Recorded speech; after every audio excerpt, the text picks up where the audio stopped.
Hello and welcome in to Shmokin Hot Takes. The Broncos and Mr. Unlimited are riding and galloping their way to the playoffs. The Vikings are hunting and they're going for the Lions because they're chasing them for the NFC North. And the Cowboys allowed Danny DeVito to score 17 points. Should they be relegated to a college football team? We have our Week 10 recap. Week 11 power rankings and picks. Oh, and just you wait until we get to the Bills versus the Broncos. Let's get smoking.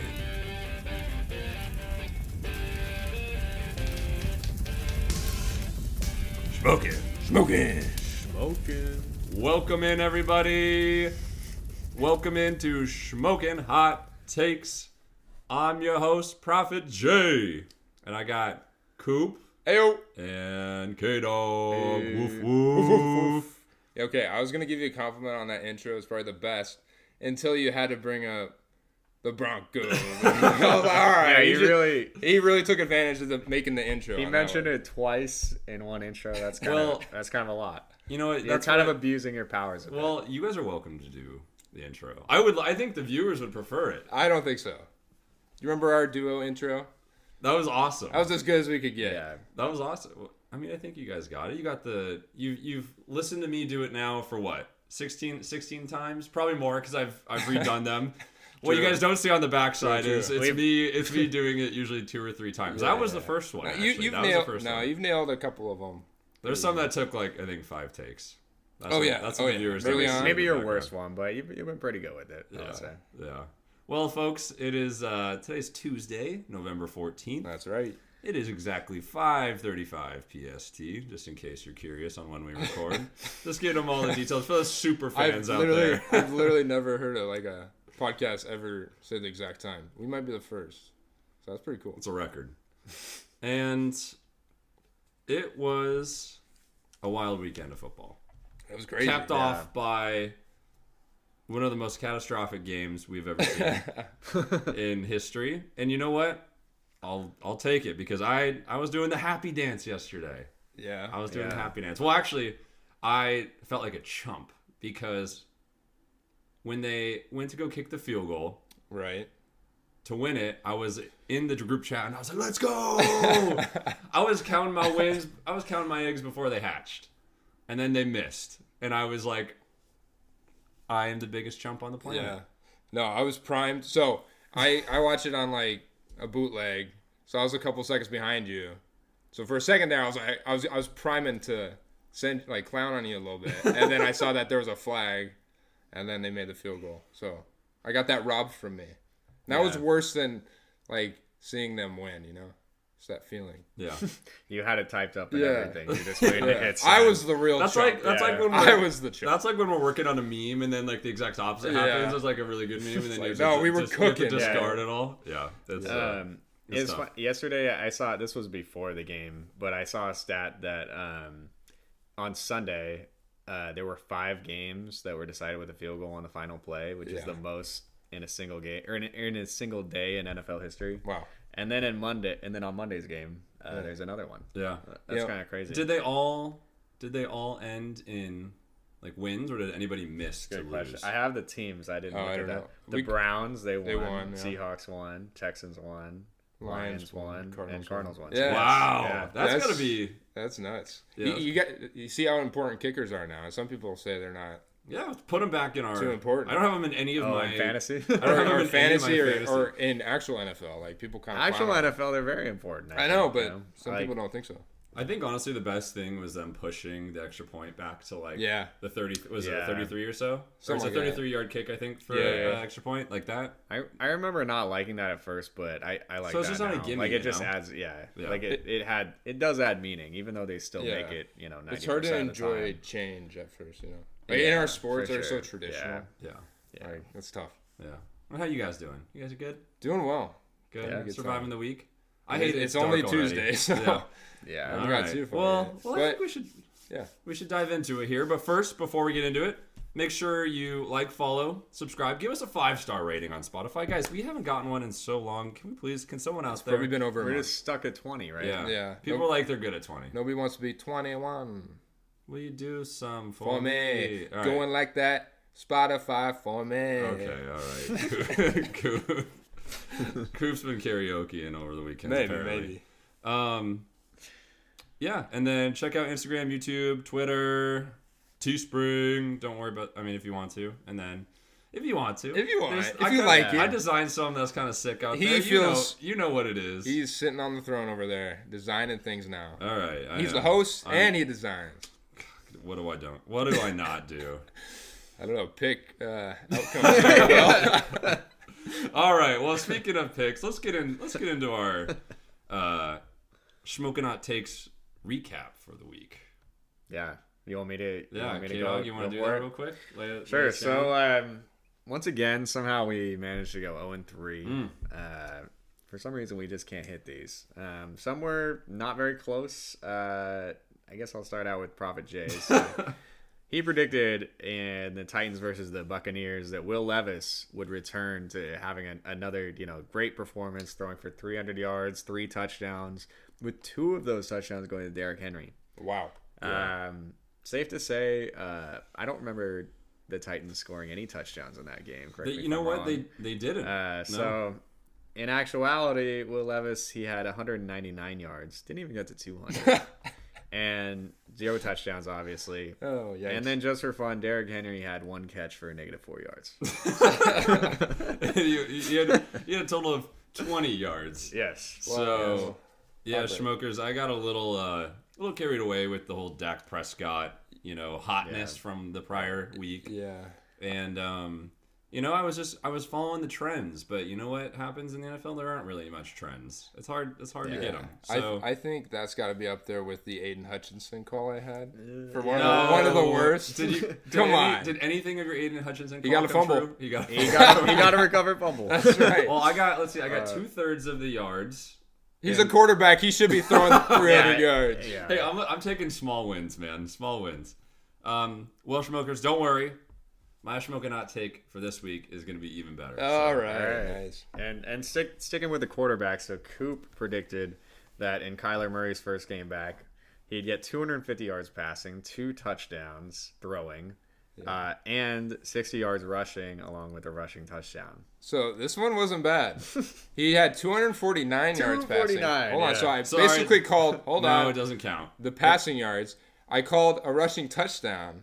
He had Yeah. 33 yards rushing, I think. He did. So I was a little bit off with that, and then he did not throw for 2 tutties. But for the most part, I think I called like the hardest things to call in that one. Yeah, I agreed. Like when I saw the rushing touchdown, I was like, damn. And then the rushing yards isn't Yeah. too far off. You got half. You got half. Yeah. But he just didn't get the passing touchdown. The offense wasn't. Yeah. You were predicting them to have a really good offensive day, little bit more, and they yeah. just weren't. Yeah. They just weren't that. But yeah, Honestly, if you made that You're on call the right again track. next week, I could see it. Yeah. You gonna the double one down? The one, yeah. Double I mean, down. their offense should be a little bit better this next week. So. Yeah, they'll get rolling again. All right, KDawg, what'd you got? lastly, mine. So I predicted that Cowboys cornerback Deron Bland would get his 4th pick six of the season to tie an NFL record. He did not have that. He did have an interception. He did have a pick though. Yeah. Wow. But he got tackled. It was like a jump ball. He got tackled immediately. Still though, But still, he got the interception. So. That's halfway. So I raced back to the stats in this game because I did not want him to hit this, and I saw he had an interception. I was like, okay, did they score on defense? They didn't score on defense, and then I was like, okay, did he at least have an interception? And he did. So Yeah. something. How many picks did DeVito throw in this game? Just the one. Just they the just one? they just Oh, had wow. one turnover. Wow, so that's a good chance. Which we'll talk about later. But, Yeah, I didn't want to get um, into it now, but I got something to say. Well, no, we're gonna get about into it that now. We're gonna get into it now because we're going into our first game. All right, is that the Of the first week. game? Well, so just to preface this, I'm keeping you guys on your toes. I did a little shuffling. Oh, Okay. wow. Because there were some things that I wanted to talk about sooner rather than later. Okay. Okay. So, Yeah, sure. anyways, you guys will see. Anyways, but the first one, it remains unchanged. The Texans Hey. overcoming the Bengals 30-27. Koop was on this. Let's Just go, Koop. baby. So props to Koop. He called that. That was probably your best take of the week, I think. Best pick. Yeah, I think so. Which was a good one. Well, I had a lot, but KDawg and I have been high on the Bengals. I've been really high on the Bengals for the last few weeks. Yeah. But yeah, I mean, what can we say that hasn't already been said about CJ Stroud? I mean, certified baller. Dude looks great. Yeah. He just got like an awareness in the pocket, like that you don't see in a lot of young quarterbacks. Like I was watching some highlights from this game, and he was running around scrambling outside the pocket, and then he just whips around and he finds Chase downfield, like split second throws it up. Chase? Jamar Chase. Or sorry, yes. Dell. Okay. It's like, whoa. Yeah, it's like sorry. they got Jamar Chase? Different time. That'd be crazy. Has it gotten to the point where you can't tell Tank Dell from Jamar Chase? They are looking a little. So Tank Dell's on my team, and it's like every time I line him up in there, I'm like, dang, I just put Chase in my line. It's crazy. Now that Dell Gibbs trade's looking kind of saucy. No, Gibbs is looking so good. That's 3 weeks in a row we talked about that. Anyways, the passing games just kind of matched up. Defenses, I think Houston's defense kind of stepped up quite a bit. To like they did. They had those 2 interceptions in the fourth quarter. Which like that was big. Yeah. I mean, on Joe Burrow too, it should be. Yeah, for sure. Pretty accurate. You know what's crazy was Tank Dell wasn't even the leading guy. It was Noah Brown who's done it for 2 weeks now. Yeah. He put up 172 yards this week. It's crazy. He also got which was a former Cowboy, right? Yeah. We mentioned last week. And that week. just blows my mind because he's been in the league, I think, I want to say like 2016, 2017, but he was just a nobody on the Cowboys, just like a special teams player for years. And yeah, it's crazy to see him doing this. Yeah, he's 27, so he got drafted 2017. Okay. Yeah. And then Dalton Schultz, another big game for him, 71 yards. Yeah, he's looking good. He's looking like a top 10 tight end. You guys. I know you did. You guys call gave me shit for that. No, well, you give a lot of shit looking back.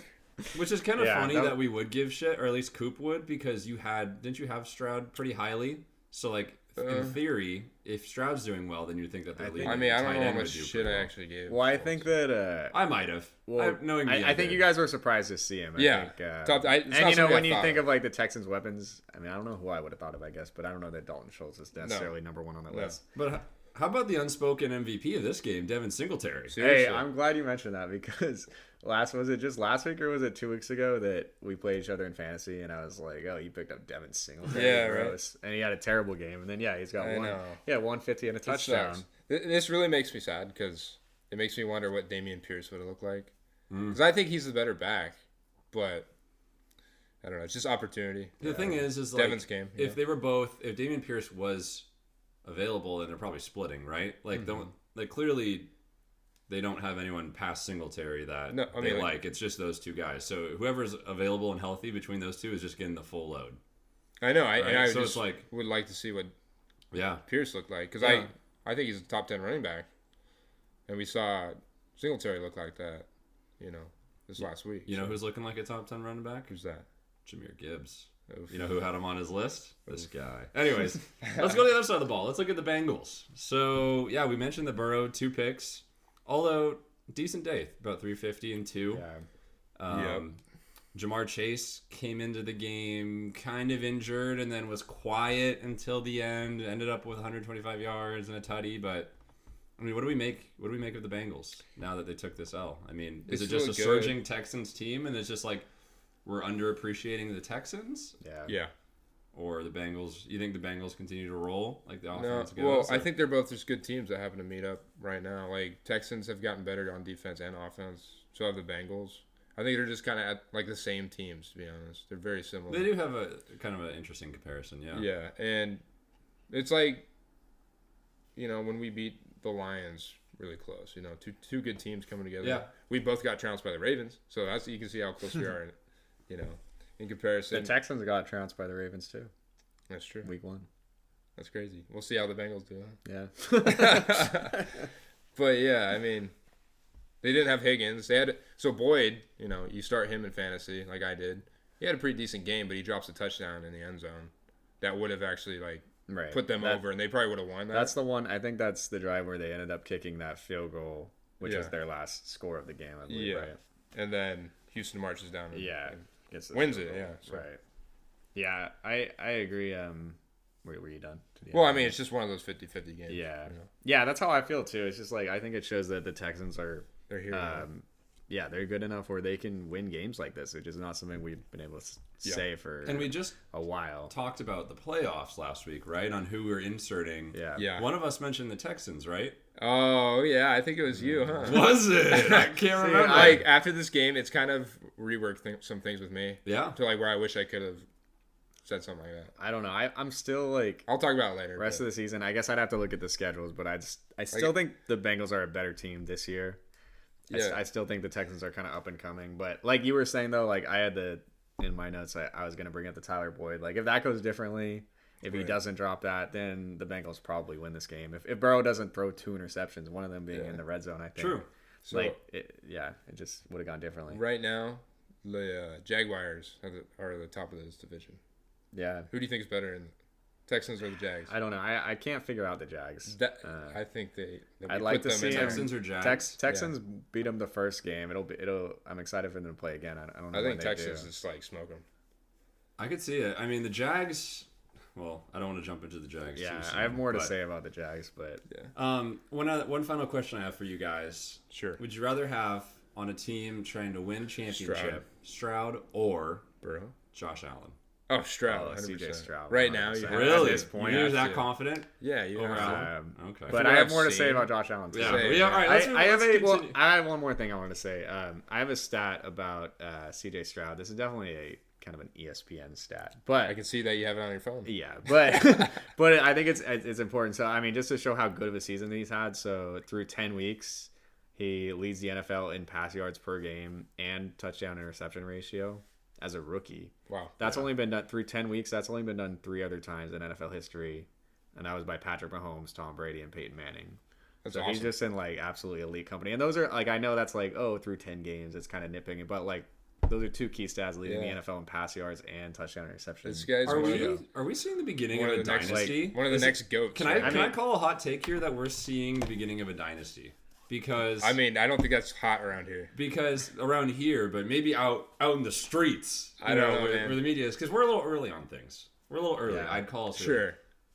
I think the dynasty talk isn't too crazy because you think No. about C.J. Stroud, rookie, Tank Dell, rookie, right? You got Nico Collins, rookie, Maybe second, I third think, year. or second. Or, is he? Yeah. He's I think young. it's He's second not a year. rookie. I think They got maybe a Will second Anderson. year. Will Anderson, Another a young guy. new Damian coach. Pierce, Damian young. Pierce. Well, Did you guys know though? they're gonna draft a running back next. We keep talking like the Texans. They do have like some really key young pieces. Did you know? They actually have the 3rd oldest roster in the NFL. No though. shit. That's crazy. It must be all like O-line and stuff. Yeah, I was trying to look it up. It's just like they got Chad Henne, who's 35 years old. He's just like- he's bringing that out. There's Launches it. Yeah. But like, I was surprised to see that. But you think of them as like they're I think- young at important I positions. think their core is so- very young. Yeah, exactly. And CJ Stroud, I mean, he's already. I think Just- we'd all agree a top 10 quarterback. You have to build around him. Yeah, get in a It's- line. it's gonna be replace really some good. of He those looks older amazing. dudes. It's Yeah. gotta suck to be a Panthers fan right now. Oh, dude. Oh, I knew it too. Yeah. yeah. We're not I know. Panthers fans. We're not even talking about your team today. But So hey, at least they beat him though. You know, That's true. They have that. they got something there. Man. yeah, that's wild. I mean, it's a good time to be a Texans fan, man, especially after watching Watson bum it up Yeah. more and more. So Yeah. speaking of Deshaun Watson, let's talk about All right. the Browns versus the Ravens. He didn't play that bad. He played okay. He played great, like pretty good in the second half. So the Ravens What a- lost. what to a the game, Browns. dude. I mean, Yeah, this this was a really good game. props to KDawg. He Props to called KDawg, he called yeah. the Browns. I thought the Man. Browns were going to get massacred. Personally, the final score was 33-31. Spiced it up with that missed extra point Yeah, Gee, in yeah, like true, for the last true. touchdown, which Yeah. blech, like that's scary. But yeah, man. I mean, I think we're sleeping on the Browns. Well, Like, they're even kind of good without Watson. yeah, that's you know, what I'm saying. With PJ. That's why. I mean, I put PJ in this game, and I still think they win. Like, Probably. that might For be a hot whatever take. reason. They're like Because- San Francisco. I don't know why I say probably System because QB. both KDawg and I Yeah. we've been saying the last 2 weeks that PJ is better than Deshaun. Yeah. I don't know if I don't know. He's for I sure. think I remember you saying that. I did say it. Yeah, I'm not denying that, but I think my mind is kind of changing on that. But Deshaun didn't have like a great game. Like he's had a better game than he threw for has in the past. Yeah, 215. Yeah. A tutty, 1 pick. He started out horrible. I think he was like Yes. 0 for 6 with an interception or Yes. something. Yeah. But so yeah, he recovered a little bit. He looks so shaky, and he also got he took like a little bit of a hit to his ankle. Yeah, he's got an ankle. Like low in the game, or early on in the game. So I don't. It was a low hit to the ankle, high ankle, but a high ankle sprain. Yeah. Koop's throwing low in the game, early in the ankle. Yeah, what it is what it is. All right, but the real MVPs of this team, one are on the offense at least, is the running backs. Jerome Ford. I mean, 17 rushes. Just 107 traded that yards. guy. Just traded him away. So for Christian You traded Kirk, him it for seemed Kirk fine. with my girlfriend. It worked fine. It looked like a pretty even trade. Yeah, honestly. Yeah, so that's great. Hunt got in the action. He was the one who got the tutty, which freaking drives me nuts because I'm a Ford owner. I got him in Dynasty, and Hunt's always getting the goal line work. So what's going on there? What's going on here? So here's my question. You got to pick up Kareem Hunt, start them both. I think. Yeah, I also have never do that. I also have Kareem Hunt Dynasty. I was talking through it with some people, and they're like, maybe you should start Kareem Hunt and Ford. And I was like, no, I wouldn't. Actually, the smart play would have been to do that in my sitch, but it is what it is. Here's my other questionable hot take. I'm just rolling with each game. Let's hear it. Is Nick Chubb a system running back? I just can't believe you just threw that slander out into the world. I never want to hear you talk about our Lord and Savior Nick Chubb again. I mean, Ford put up 6.3 yards a carry. Chubb would have had 20. He would have 20. He'd be running all over. 340 yards. Yeah, Chubb's a different animal. I gotta disagree with that. I mean, look at Chubb after contact. I mean, I think the Browns do have a good offensive line. And these are good running backs. I think give Ford credit. Okay, He's a good Ford's running back. built like Chubb. He's a monster. Yeah, but a little smaller. But let's not take away from Chubb though. I mean, he was leading the league in rushing when he's healthy. It's like having a better Derrick Henry on your team. That was what Chubb was. Yeah, fair enough. True. Let's talk about the Ravens really quick. Or KDawg, do you want? I have one more thing to say about the Browns. So I saw this is another random stat, but so I think in the third quarter the Browns were down 24-9, so they were down 15. Previously, when the Browns have been down 14 points or more against an AFC North team, they've been 0-59-1. Jesus. So they've never won in that situation, and they did on Sunday. So wow, I thought that was kind of crazy. I don't know how that when I was watching this, given that I picked the Browns and they just looked like they're just getting blown out. I know. I was like, man, You probably looked at your phone like, damn, that was stupid. But somehow they came back. It still doesn't really make sense to me, to be honest. I don't get it either because I mean, the Ravens on defense just were. That first pick six, first play of the game or something. Yeah. What is that? I saw that. I'm like, hell yeah, I picked the Ravens, baby. I know. Dude, in my head, I was just memeing on. I had all the memes ready against KDawg. Right. I was like, oh, we're lining up. Like, it's going to be great. Great day. And then. Man, a stat I like to look at when the Ravens play, I like to look at how many receptions Mark Andrews has, how many touchdowns. I usually add him on like 5 of my teams. And he didn't have any touchdowns. Yeah. And how many catches did he have? I think it was like 5. He had 2. 2? Jesus. Even I don't pay attention that hard. But if Mark Andrews doesn't have a touchdown, I feel like the Ravens lose. I feel like that's just a common occurrence. Like you have to have him involved. You should text Monken that. Hey, you have to have him involved. 2 receptions is not enough. This is Koop from Shmokin Hot Takes. Mark Andrews needs a touchdown to win the game. Yeah, he does. I mean, come on. You have one of the best tight ends in the league. You give him 2. You know what happens when Travis Kelce only gets 2 receptions? You saw what happened. They lose to the Broncos. All right. I think it's more we saw the Ravens get exposed. Okay. Because they couldn't run the ball. You couldn't wait to put them at number 2 on your power ranking. Yeah, because all these teams that they played apparently don't have good run Ds. Compared to the Browns, I mean, dude, they ran for like 75 yards. I don't think they got 65 yards. Exposed. They just killed themselves. Yeah, I don't want to say I don't want to say they got exposed either. Like the Ravens, they're beatable. Lamar didn't play well. They're beatable. No, he played sloppy. Sometimes he plays like ass, but then he comes out and plays like $1 million. Yeah. He's like, it's and weird. I mean, they're playing the number 1 defense in the NFL. I mean, it's Like I started the Browns defense and still got a lot of points, and they gave up 31. That's kind of crazy. That's how good they are. Yeah, I mean, I think they still got 12 points. Did they have a defensive touchdown? They did. They got a pick 6, I believe. Yeah, I think they did. And that one wasn't Lamar's fault either. It got popped up. I think it got tipped at the line of scrimmage actually, but yeah. I mean, he seems to have been struggling with turnovers a bit this year, and they just can't get the passing game just hasn't been consistent. Yeah, it's like you can't He doesn't have a receiver that's really stepped up. Zay Flowers has really quieted down. He hasn't really done much at all. And after starting out. He was the leading. His first couple of games, he was. Oh, he was. Okay. Yeah. That's it. That's not anything to shout home about. Yeah, and I think that's his best game in a few weeks. Yeah. I just think they need to find their identity. They want to be a ground and pound. They want to be a passing team really badly. No, they're not. They need to be a run through your tight end and your running game. That's what I've been saying. Monken's trying to do things that they shouldn't be doing. I don't know. They're a run. They could have just kept their old OC and probably been just fine. Like honestly, just hand the ball to your running back. Let Lamar do his thing on the ground and move forward. Yeah. All right. For this next one, I need to preface this with this.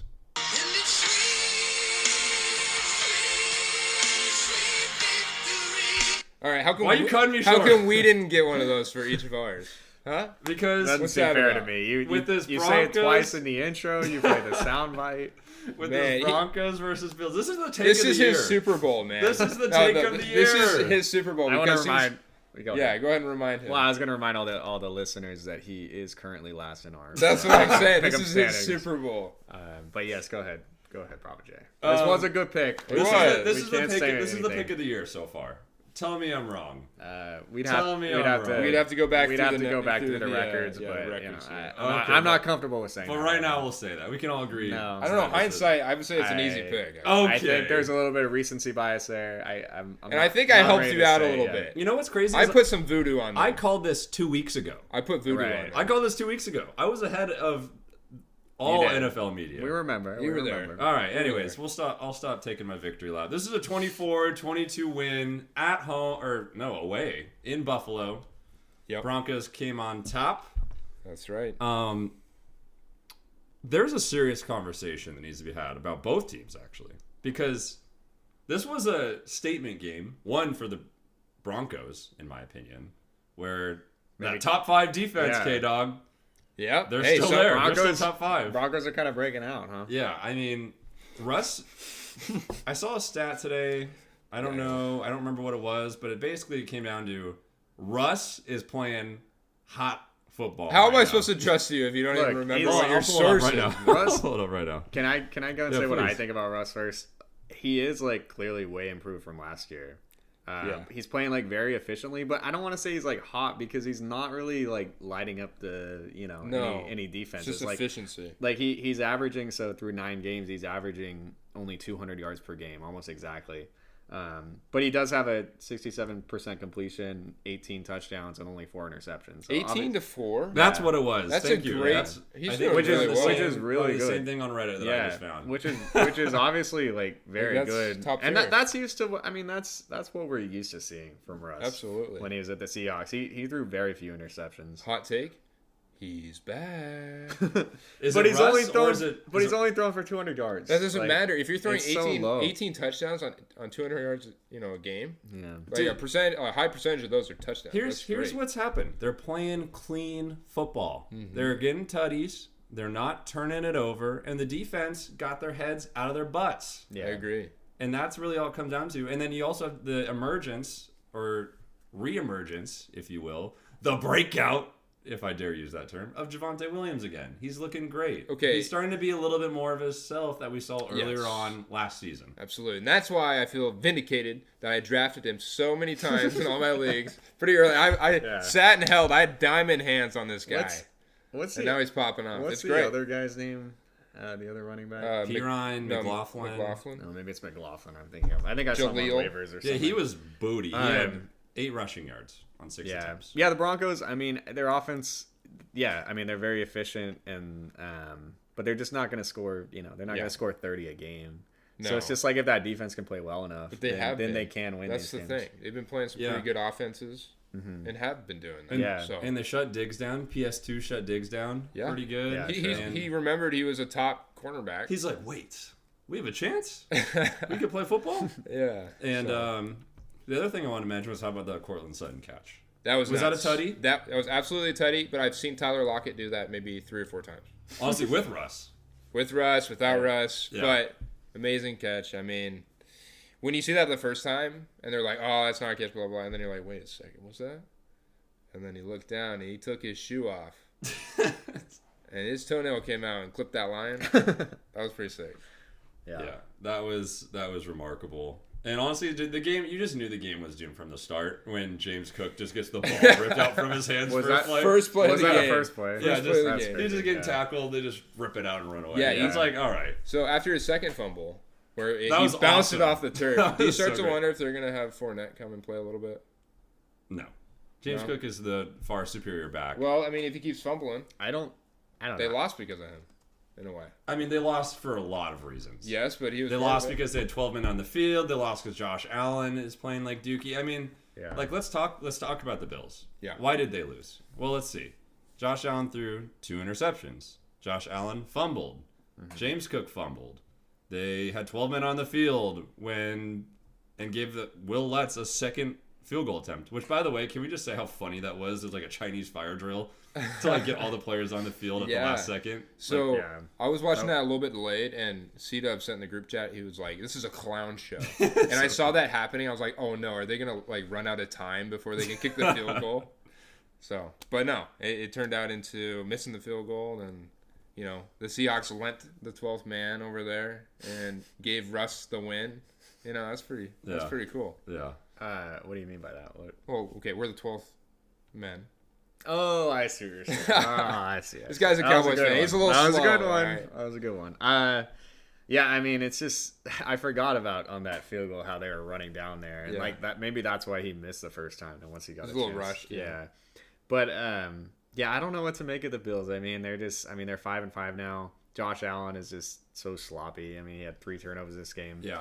Right now he leads the league in touchdown passes and interceptions. So it's just like, New Jameis Winston. yeah, No. it's just Jameis Winston's sold. Jameis Winston was better. No, this is the new Dak Prescott. No, that's so. I was actually thinking about it today. Is like no, but seriously, no, like no. we have to. In a good way.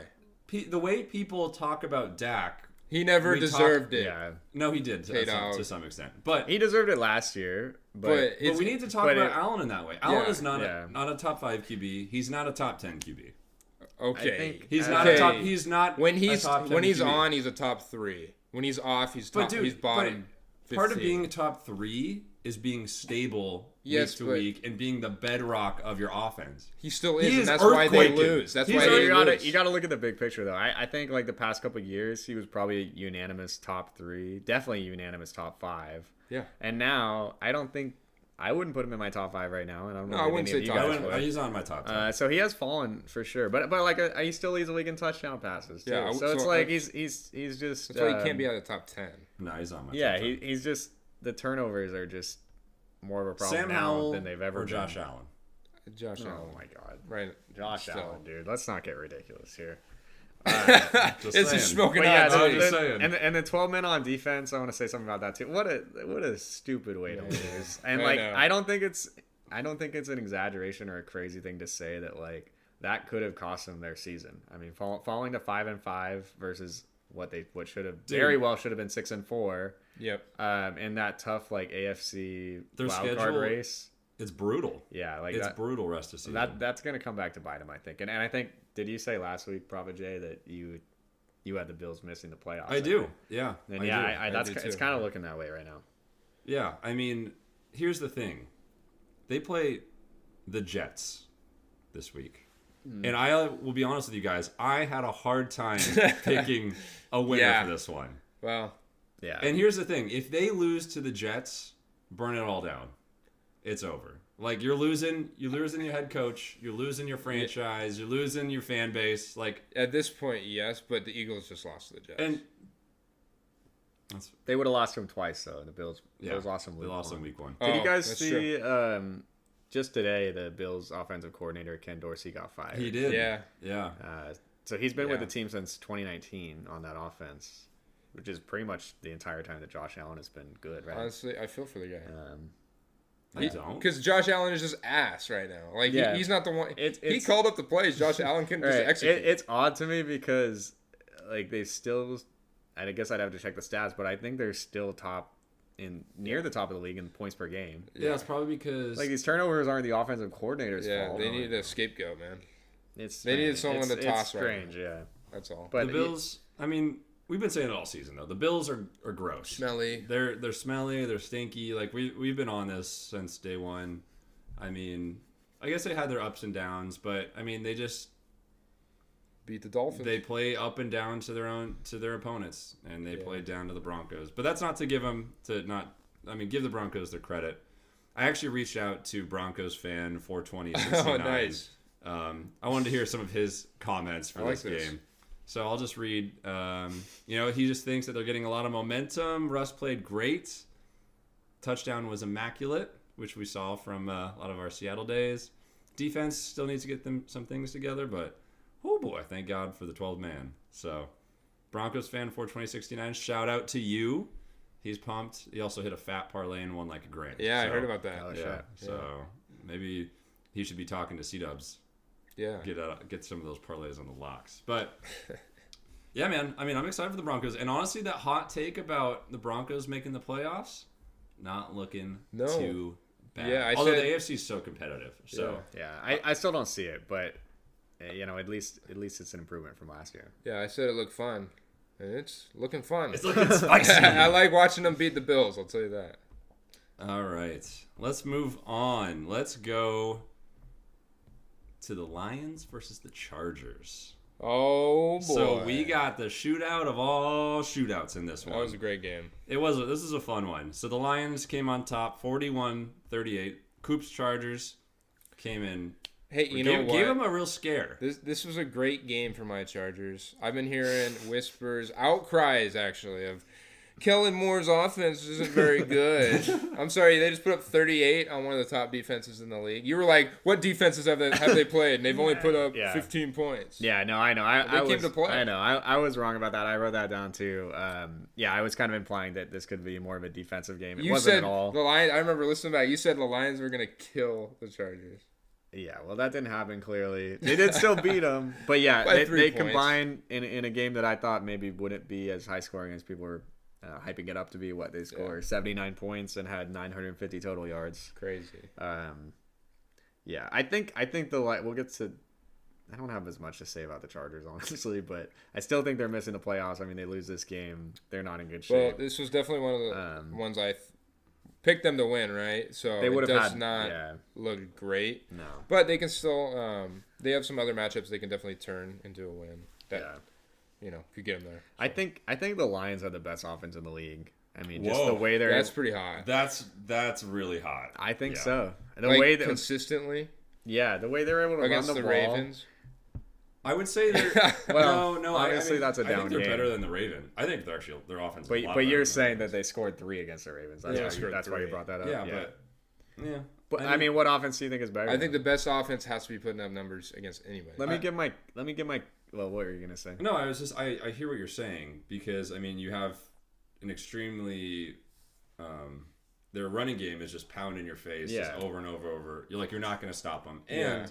They have one of the best wide receivers in the league with Almonroe. Yeah. And then you got Sam Laporta and Jared Goff's playing great too. He never gets any credit really. But Goff looked great. He's definitely playing at like a top tier level, I think. You know who I'm in the top 10? I know you did, buddy.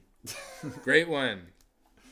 The Shruggers were we're tired of hearing Jared about Goff might be the most underrated quarterback in the league. He so is, dude. Yeah. Like when you look back to that trade for him. It was him plus a couple firsts, something like that, and for Stafford. That was honestly one of the most well balanced. That's such a win-win because Goff was supposed to be your bridge, right? And he's more of the franchise guy. I think he can do it. Rams got the dub. They got the bowl. I think everyone in Jared Goff's career while he was still with the Rams, everyone kind of decided after they had gone to the Super Bowl and then were kind of declining. Everyone had kind of decided that Goff was just a system player, just like Sean McVay's offense. But he's proven to be much more than that, I think. I mean, he was the number 1 overall pick. I know. I got a lot of respect for him now. Granted, though, he has the best O-line.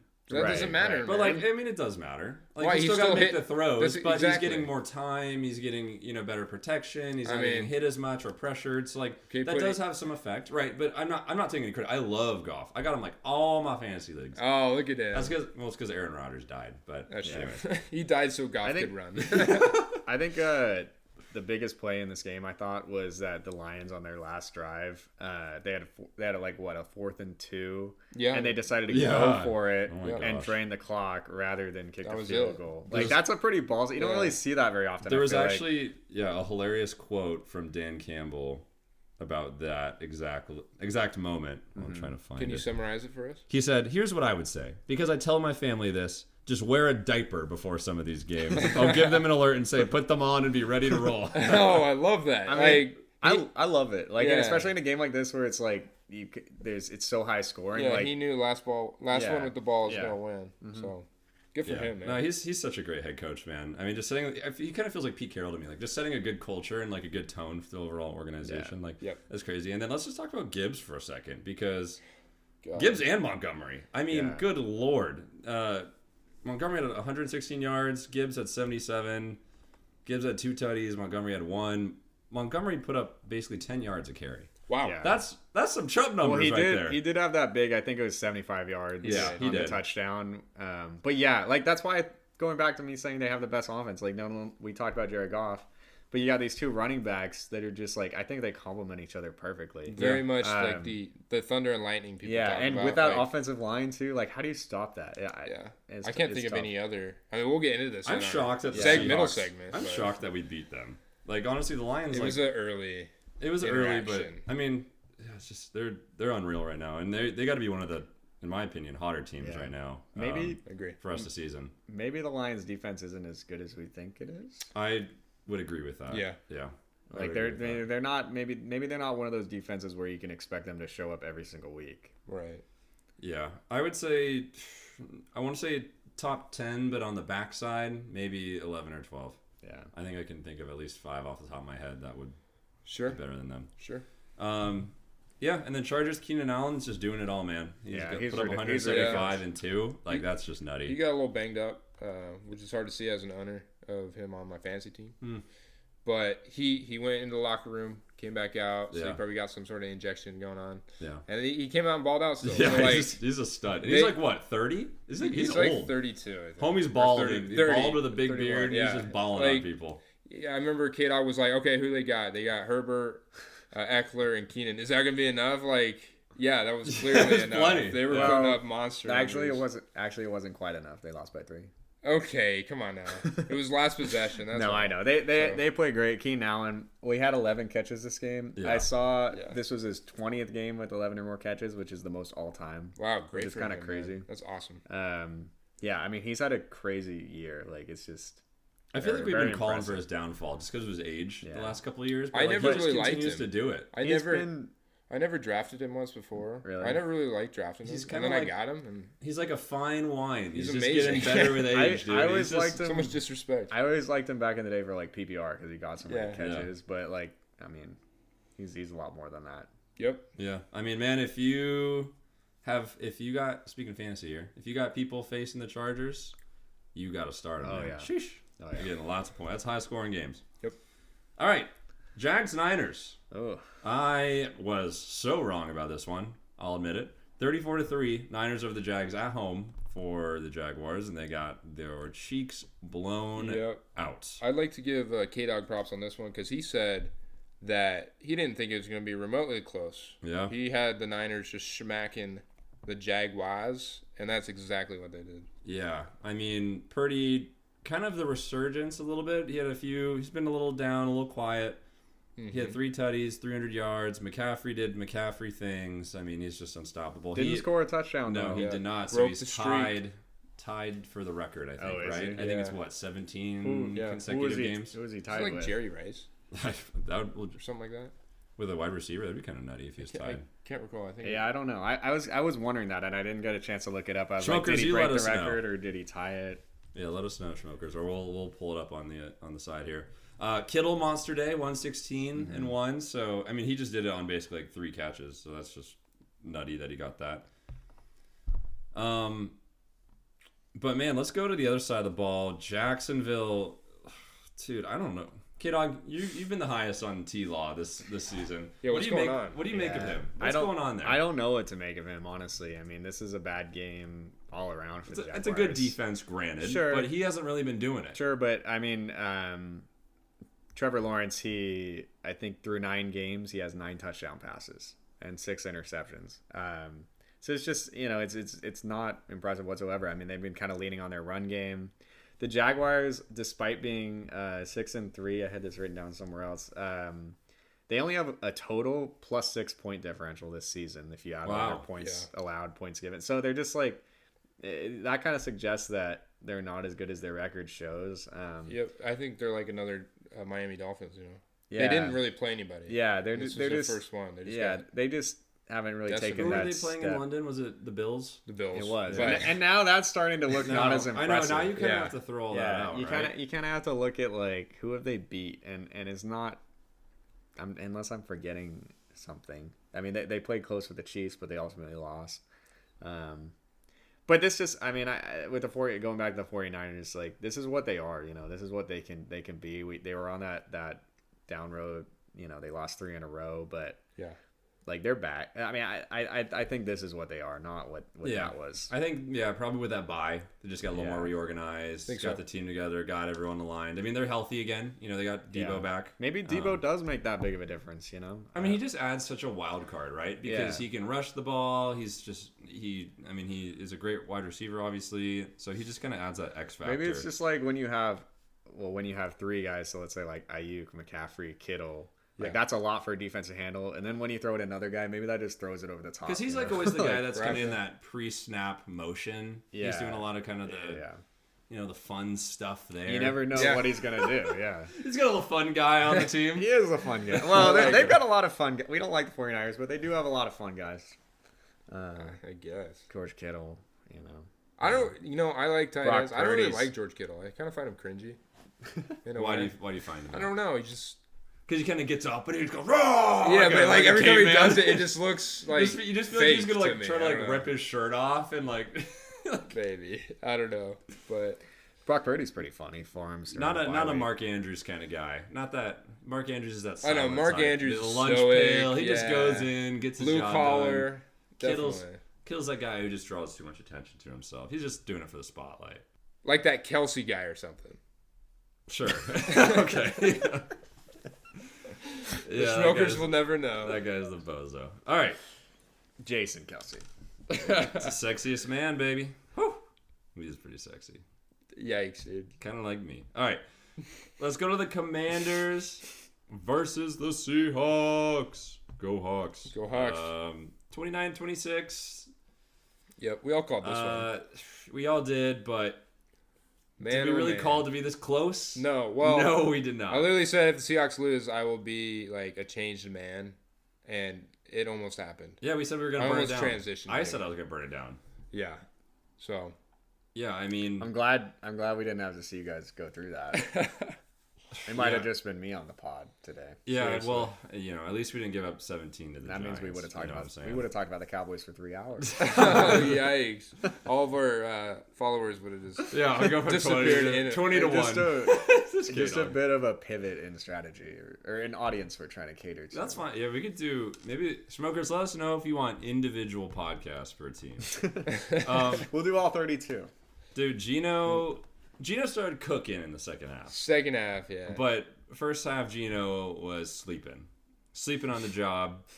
I mean, Koop, what do you make of the Hawks right now? Because our offense just still isn't really doing it. I say this every week. It's just like they have to get clicking. Like, we're lucky they're surviving this many games. Yeah. They have to get clicking if we want to get any depth into the playoffs. Yeah. Like, we'll probably make the playoffs. Whether it be a wild card. But, yeah, exactly. We're not built for it right now. Yeah, right now, there's a lot of teams that will just murder us in the playoffs. I feel like the Seahawks right now are like a fantasy team that is like in second or third, but they score like the lowest amount of points, but they also have the most points or the lowest points scored against them. Sure, yeah. Reminds me of someone in this room. Yeah, who just dropped 170 on the week. Okay. Yeah, all right. You walked into that one, buddy. Are you talking about me? He's talking about me. Oh, okay. So I've had lowest points. That's all I'm saying. Against. That's what's happening to you, dude. You better be nervous, bro. All right, buddy. Try to get. How about you get in the playoffs first before you start talking? Later this week, it's me, and I'm coming for you. All right. I can't wait. All right. Can't wait. All right, back to the Hawks. DK kind of came back. He had 98 yards, led the team with 98 yards, no touchdowns. We got to get him back in the end zone, man. I know. And then Mr. Lockett got 92 yards, a tutty. And we saw our run game start to come back a little bit. K9 got 63 yards. Sharp got 44. So we're doing it okay. 100 But yards. like you'd think though against like the Commanders, who just traded away their 2 best pieces on defense, that you would see a little more potency. Yeah. I mean, it stinks. Like, Ken Walker has looked like a dog. You know, Because he's a dog. Call him K9 for a reason, right? We call him KDawg, too. But you really need him to start going. To, like, really blow out people, to me, I think you got to have a run game. He's going to be a closer. Yeah. You have to have a run game, and then I think DK still needs to get more involved. We got to get him getting tutties. I mean, Lockett's going to get the very clutch touchdowns like he did. I mean, Geno had an amazing throw, corner end zone. Lockett was right there. He does that almost every week. But DK, you know, he really needs to be battling. He needs to be our A.J. Brown to really start putting up these numbers against these teams and, like, really blow them out like the good teams do. Yeah. And Geno needs to be able to get him the ball. I don't know. Maybe what the Seahawks struggle with is, like, all of their skill players, like whether it be DK, Tyler Lockett, Kenneth Walker, they're all like B's, you know. They're not like, they don't have any like A players. We don't have, like, you don't have any top 5 players. No, you know? we don't have an alpha. Yeah, I mean, to me, like, I didn't learn too much from this game, honestly. I was hating on Geno quite a bit last week, so I'll give him his credit this week. He did have a very good game. I mean, he's led 2 game-winning drives in the past 3 games, so I'll give him credit for that. The thing is, the problem with that statement, though, is you said game-winning drive, and then you also have the Commanders in that context. So it's like, sure, that we should be beating the Commanders. Sure, I mean, going back to at saying... at least a touchdown, if not. Well, I mean, Commanders are a better team than we give them credit for. They are. I mean... I'm sorry, did you have another point? Well, I was kind of going to say something similar to you. Like going back to how I said at the beginning, like, I didn't feel like I learned much from this game. Like, going into this game... I thought we all thought the Seahawks were better than the Commanders. Yeah. That's what they showed. They beat them, Especially at home. like they should. But like you were saying earlier, Prava J, like the Seahawks, you just can't see them competing with these top teams in the NFC. Like if they have they play the Eagles, they play the 49ers, even though maybe the Lions again. Even though I know you guys did beat them, like. Do you feel good about those? No, games? I mean, we got those games coming up. We got 2 against the Niners. We got the Eagles. That's true. true. We got the Cowboys. That is That's true. Gonna be, You literally get a trial run. That's a good point. That's a good Our point. next 4 weeks are Rams in SoFi, which be we tough. continuously struggle against. Yeah. And then we have Niners, Niners. Yeah. Yep, So and we still play the Eagles. It's this kind of week, like too. we're getting a lot of playoff previews because not only like those Seahawks matchups, you also have the Eagles playing the 49ers. You have the Cowboys playing the Eagles again. Like you have the Cowboys playing the Lions. You got the have all these, Eagles like- playing the Chiefs tonight. Or not tonight. Sorry. This week. we're watching it right now. Taylor Swift. They just sent us We're it actually recording on early, Monday. yeah. Sorry, we just reading through the script. We're from the future, Uh, and Kelsey and Taylor Swift break up before that Monday game. Meat cannon, huh? That one video I sent you? No, it's freaky. Scary. And then Commanders, I mean, look, they traded away their guys. But I think, like, with Howell, like, I think he's kind of showing that he's the dude. He's like, the dude there. Like, he is competent at getting the ball to his playmakers. The frustrating part, especially fantasy-wise, is you never really know which playmakers are getting the ball. Like, I have Terry McLaurin. I swear to God, that guy scores 5 points or, like, 15 Right, points. and you never really he's know. been so frustrating. Yeah. And their highest receiver was a running back, Brian Robinson Yeah. Jr., man. Like, And you know what crazy. the other one was? Also a running back. It was Gibson. Oh, nuts. really? Yeah, it That's was funny. Gibson. He had 42 what's going on yards. here? That's the Eric Bieniemy way. I just want to say, I've been saying this about Sam Howell all year. I always thought he was going to be a good Did you have him in player. your top 10? No, and I probably wouldn't still. I don't think. Would you guys would consider putting him in your top 10 right now? You just blowing from stupid down? All I was saying was, Hell yeah, you guys dude. were hating on him, and I was I like, mean, you know what? I think he's a top pretty 10 decent. in fantasy right now. He's a He top is. 5. He's like number He's 6. He's right? top 3. Yeah, Oh, He's after 3. this week he is. He does wow. have the most. But he hasn't had a bye week though, isn't that part of True, it? true. Yeah, He yeah. has. You know what's crazy is he has the most passing yards. Granted, no bye.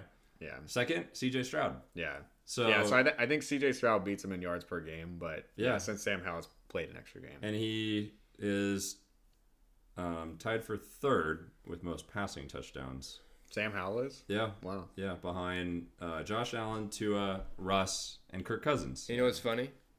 They are 4-6, and a Kenny Pickett Steelers is 6-3. I made a bet before the season. Who's gonna be better, Kenny or Sam Howell. And I think if we ended it here, he'd probably say Sam. Right? Yeah, for but sure. Kenny still has a better record. Isn't that weird? But yeah, well, I mean, imagine Sam Howell on the Steelers then. They'd be nuts. I they think. would be nuts. Yeah. Yeah. I mean, Sam Howell, he still has a turnover issue. I don't know if he had any this game, but like I generally, think he threw one pick. generally this season, like he's kind of good. Oh, no, he's he good. didn't. He's good for 1 or 2 a game. It seems like. He had a fumble this game. Okay. I think but we called 3 picks this game, I believe. did we? I think so. Yeah. You were like, how many yards is he going to have? 300 or something? I was like, he's going to have 3 picks. Yeah, I think we said like 3 touchdowns and 3 picks. Did I say? We'll have to look back. I think at you that. go 300 yards. Okay. Something like that. Yeah. I mean, Or 3 touchdowns or something. yeah. I mean, the Commanders both. like kind of like Unverified Shmokin Hot Take was just called. kind of like the Chargers. A lot of offense, not so much defense. Yeah. Start your fantasy That's a good weapons call. against them. They're not a gimme any week. All right, let's go. Let's talk about our bald messiah, Josh Dobbs, Wow. leading the Vikings. KDawg was on this one, or no? Who was No, on? I was not. Coop I picked, was I on picked this the one. Saints. Me, I picked baby. the Coop Saints. was on this That's one, right. sticking with the hot train. Sticking with the hot hand. The Yeah, Vikings, 27-19. I mean, it looked like a pretty good beating early on. Saints kind of came back and made it somewhat of a game. But yeah, Josh Dobbs, he's kind of just on a tear, you know? Yeah, he was just lasering Hawkinson. He looks was great. just like looking around. He's like, "Where's the guy that actually looks like a Viking?" Yeah, And then he just found him and just threw the ball at him every single freaking time. yeah. And what's going to be crazy is when they get JJ back. I know. So, Like- I mean, it could be this week. Does this offense just like step up a whole nother level with Jefferson on it? I mean, probably. That's right? the thing that now you have to talk about, is Dobbs better than Kirk Cousins for that offense, you know? No. So why would he get on another level? I mean, he's because it's Justin Jefferson. What do you mean? Like, I'm just Oh, saying. then like, it's currently approved at? to what? Yeah, yeah. I Well, mean, with Justin Jefferson, they had lost a lot of games, and Kirk Cousins. So they're on like a 5-game win streak right here. I mean, Dobbs needs to be a Without starter. Jefferson. Dobbs needs to be a starter. Let's on this let's team. not forget how good Kirk Cousins was in this No, I offense know. this year. I Like know. you just mentioned, like Sam Howell is 3rd in touchdowns or Yeah. something. Kirk Cousins is still above him. Yeah. He hasn't played 2 Well, that's weeks because they now. hadn't had any rushing touchdowns though, That's true. Yeah, That's a good point. That's a good until point. this game. That's a good point. But yeah, I mean Josh Dobbs, I think so far he might be the story of the year. Like as far as Absolutely, comeback player of the year. except If he it was never wasn't- there. Like if it wasn't there, Damar, there needs to be an award for like breakout player of the year. that's a good perhaps. one. There we go. Wow. Although it'd probably be tough to decide on what that means. Well, maybe but we'll have like an end of season rewards, and maybe. then Yeah. we can each submit. But yeah, I think Josh Dobbs is just like, I mean, I'm sure you guys have seen how he's like, he like had an internship at NASA or something. Yeah, he's like smart. aerospace Smart engineer. man. He's like, he got a 4.0 in college too. I heard, which in Yeah, engineering, into engineering, that's pretty so. impressive. But yeah, so give him all the credit in the world. Vikings are looking well on their He's way. just to the, like looking around. He's seeing formulas through his eyes. Just like, okay, that's the well, the perfect fact, angle. I mean, it's proven. The fact that he goes to this brand new team, doesn't really know the offense yet. He's still able to win last Yeah. week and now a week again. It just shows the football pretty IQ, impressive, man. yeah. It's the football right. IQ. Vikings are well on their way to the playoffs. It looks so. like. Yeah, they're 5-game win streak, sneaking up on the Lions. They're still 2 games back, or no, 1.5. There's Lions are 7-2, Vikings are 6-4. So Yeah. 1.5, I guess So technically. this 5-game win streak that must have happened after they lost to the Chargers. Is that right? Because remember how we like kind of wrote that game up as like, oh well, these two teams Vikings. are like in Yeah, one of trouble. them's They a- need to win. And now, even though the Chargers won, the Vikings are in a way better position now. Yep. Winning 5 straight. Yeah, they're looking good, man. Yeah, I think when they went 1-4, I think we kind of pronounced them dead. Yeah, I did. I know I did. I don't believe I did. Of course, Koop didn't. I don't think you did either. I don't think I I don't think did. you did either. Yeah, I mean, it's awesome. I mean, it's great to see. It's like the NFC North's like a good competition. The Vikings are scary. You can't count them out. I mean, the defense looks good. Like, defense has been playing well. Do you guys agree that the Saints are the most boring team in the NFL? Yes. Absolutely, man. Especially just- when they get Taysom Hill in there. So you add Jameis Winston to the formula. Oh, Oh, I'm goodness. excited. It's just such boring offense. I know they have a good defense, but they don't have any like exciting players on They defense. don't. It's just like so like you just know you're gonna get a very mediocre game when you watch the Saints. Yeah, but I mean, dude, we got the Winston special this game. Came in, True. 2 He, picks. he makes things more exciting. you're right. tutties, Yeah, like- true. I saw that. Dude, yeah. it's crazy. He's like the most perfectly balanced man. He goes, all right, I threw I 2 know. touchdowns. Like, I got to throw 2 more picks. okay. He's Thanos. He must I- be going for the record. My one caveat to saying the Saints are boring. Jameis Winston is the complete opposite of that. He's one of my favorite players. Like as far as like hearing like quotes and like seeing his interviews and stuff. He's one of my favorite. Yeah, dude, he just doesn't give a shit. He's like, I'm gonna bomb it, and He's you're so gonna funny. catch it, or I'm gonna throw a pick. He's like, so funny. Yeah, it's awesome. I mean, but what? Last thing we'll say about the Saints. So they are currently still in first in the South. They're 5-5. I mean that whole South division is honestly just hot. Notoriously trash. bad. Yep. I mean, do you guys still think they're taking it over like the Bucks, the Falcons? Like, did this week shown you anything that you haven't seen before? Or? I think it kind of depends on Carr. If he got a little banged up. He has concussion in the protocol. If he can come back, I think just because that division's so soft. Yeah, I still see him up there. Their defense is good enough. Buccaneers, maybe. Yeah. Falcons are toast. Yeah, my Falcons pick is not looking too good. But yeah, I think at this point I'd say I don't feel like the Saints are better than the Bucks. So They're pretty even. yeah, they seem very even, and So I it's think a the toss-up. Falcons are right behind them, even though they have looked bad the past couple days or past couple weeks. I should say. Talk about a team that's going to make the playoffs and just get killed by probably any wild card team that they play against, right? Absolutely. Like, or no, you're not killed, but they're not going to win. Well, what happened last year? What did happen The last NFC year? South. I don't know. Do you recall? Let me think about that. I can't The remember. Buccaneers Was it lost to the Bucks? Cowboys with Tom Brady. That was Tom Brady's last game. I mean, that was kind of the same kind of situation. Yeah. Right? Yeah, so probably see it again. Let's stick in that region though. Let's talk about the Bucks playing the Titans. This one, Koop was on, right? That's Did I right. get You're that gonna be right? saying that a lot. I've been saying a lot of Koop. KDawg, what's going on? Usually I'm saying your name. Yeah. It was 20-6, right? 20-6. Some 20 grossness it was, like it that. was. I mean, 26. Yep. yeah, I mean, I love me some Bakey. I was preaching about him. What was it, last week, 2 weeks ago, saying he should be a starter. Oh, on that's the why team. you picked this. I did, yeah. The Bucks. Well, here's So, what was going through your mind when you didn't see your prophetic when I didn't see Will call? Levis. Yeah, Will Levis get 300 yards. Yeah, 2 man. I mean, he touchdowns. was just. I don't know if it was a. To be honest, I didn't really watch this game all that closely. I'm not gonna. He's lie. like, what am I going to come up to Looking at to the say? stats, though, he had less than a 50% completion rate. That's where I would point and choose. Yeah. Now, will you blame it on Levis or you blame it on the wide receivers and the drops?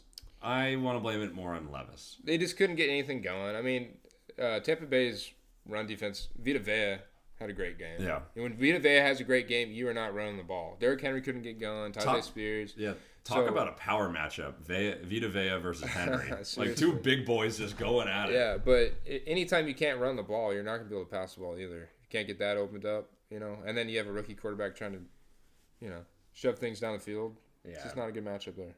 Yeah, I agreed. Like, I think the Titans only had 42 rush yards in total, so they couldn't do anything.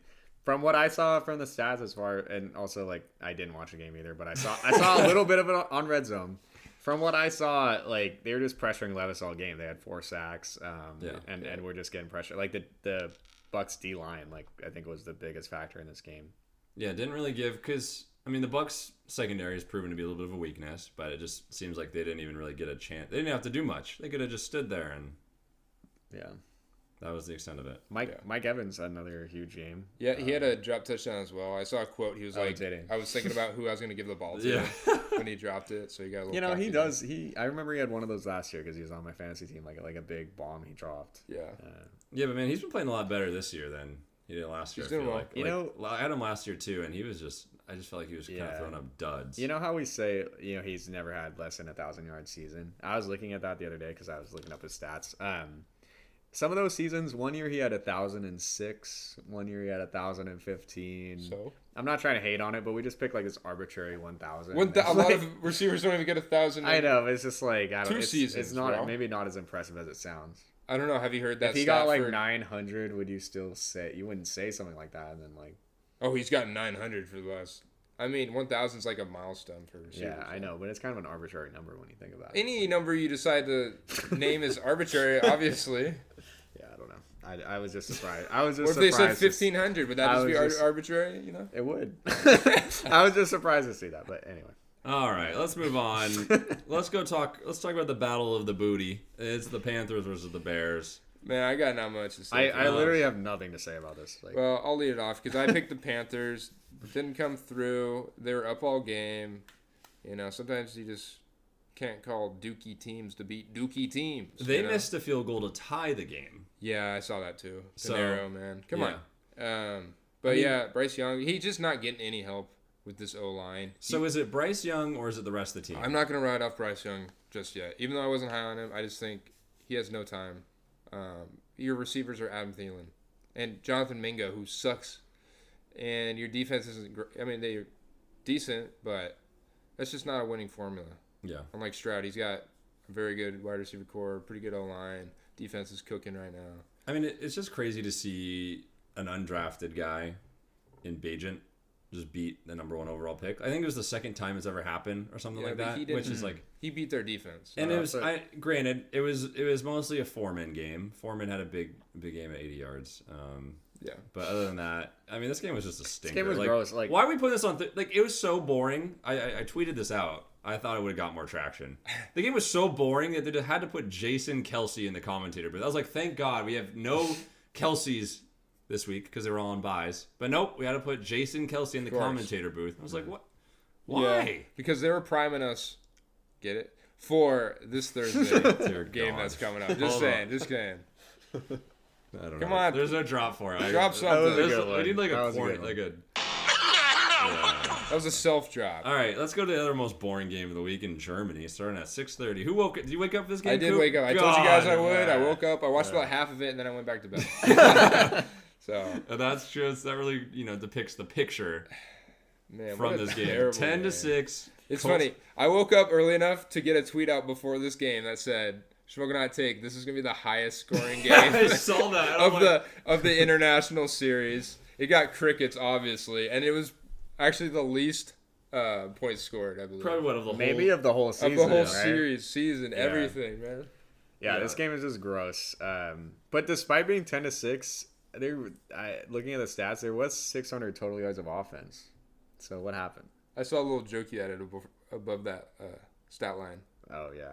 Yeah. Oh, that was my other point. Why do we do this? What Koop just read. Why do we do this to our poor European NFL fans? Like it's so funny. Like the NFL, they try so hard to like get them interested, and then they just do stinker they had to balance it out. Stinker.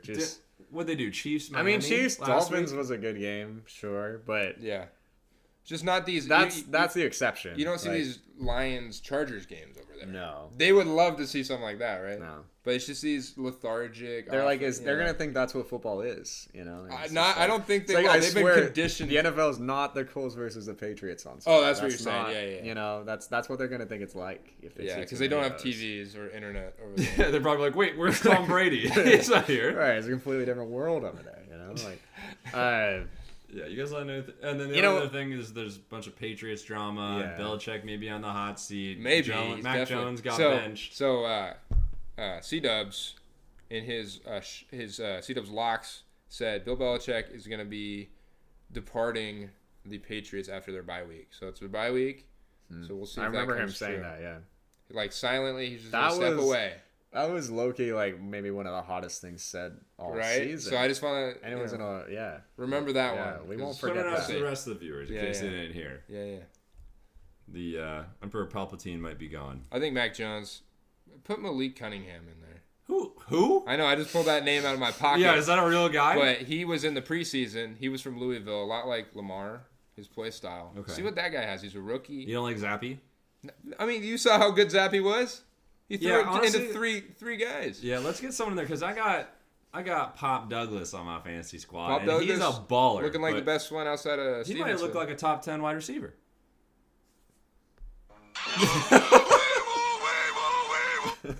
I scared a lot of people with that. All right, let's get out of this game. Packers versus the Steelers.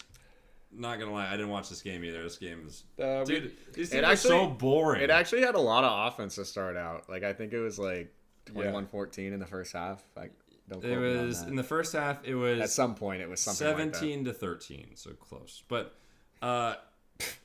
I was not glad. I just pulled that out of my No, ass. I just Think looked at the was stat. right. 14 for But- 23, 126 yards. Guess who that was? No, Kenny Pickett.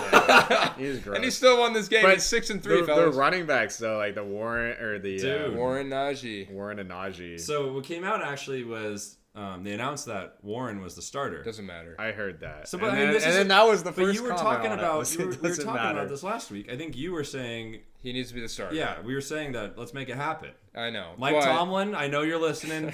You're the man. But, you know, like I said, also, starter doesn't matter for running backs. Najee still had a great game. And they just named him starter, I read, because so he could run out first when the team's called. I think Jalen Warren looks better right now, but I think he makes Najee better too. You know, and I Yeah, think he just the opens things combination up of- even more. I mean, Najee did get more. Perhaps a top 5 combination in the NFL. Some may say. I don't know if I would, but I mean, You definitely Najee got more carries by one, but yeah, Warren was more efficient. I mean, this is they're kind of looking Browns-esque to me, where they have kind of a subpar QB, great running tandem, and then a great defense. Yeah, the Steelers continue. So I read they've been outgained in every single game this year. That's amazing. But they're still 6-3. It's amazing. I mean, that's the Tomlin effect, man. Packers, I mean, Jordan Love he stinks. Yeah. Yeah, Packers are clearly a bottom 5 team in the league. Yeah, they Absolutely. Christian Watson, nothing. nothing. I mean, it's Jaden. Reed. Jaden Reed, he had 2 touchdowns, didn't he? He had one. Oh, just one. Yeah, I mean, he had 84 yards. AJ Dillon somehow got 70 yards. I mean, welcome back, I guess, for this game. Yeah. But Breakout? that's not Breakout? gonna, no. Those 2 running That's not backs. gonna We're happen used to again. seeing. Speaking of running back duos, we're used to seeing Aaron Jones and AJ Dillon right up there. They used to be great. Top they're- 5 they're duo? just- I they're think kinda- so. They're kind of washed this year. You know, Very I washed. think that like the Packers have such a young team, but then they have those old ass running backs. They need to find I someone. don't even think they're old, are they? For a AJ running Dillon- back, they are. I mean, AJ they've been Dillon's around a while. 25. He's younger than us. I think Jones is 27, 28. It feels like they've been around a long time, especially Jones. I guess Dillon maybe not so much. But No, but yeah, this whole offense is just hot trash. The Packers are garbage. I mean, wasn't their odds pretty good to win the division at the start of the season? Like, I don't care to mean, think back. Gosh, let's just stop talking about them. I'm getting gross. I'm getting sick thinking about them. Let's go to the Battle of the Birds. Falcons, Cardinals. I mean, another kind of stinker, but this was Koop and I were on this one. We were on this one. I was 25, surprised 23. KDawg was so off this one. Yeah, the storyline felt right. The storyline felt Kyler right. Murray's The return of return, Murray. This is at home.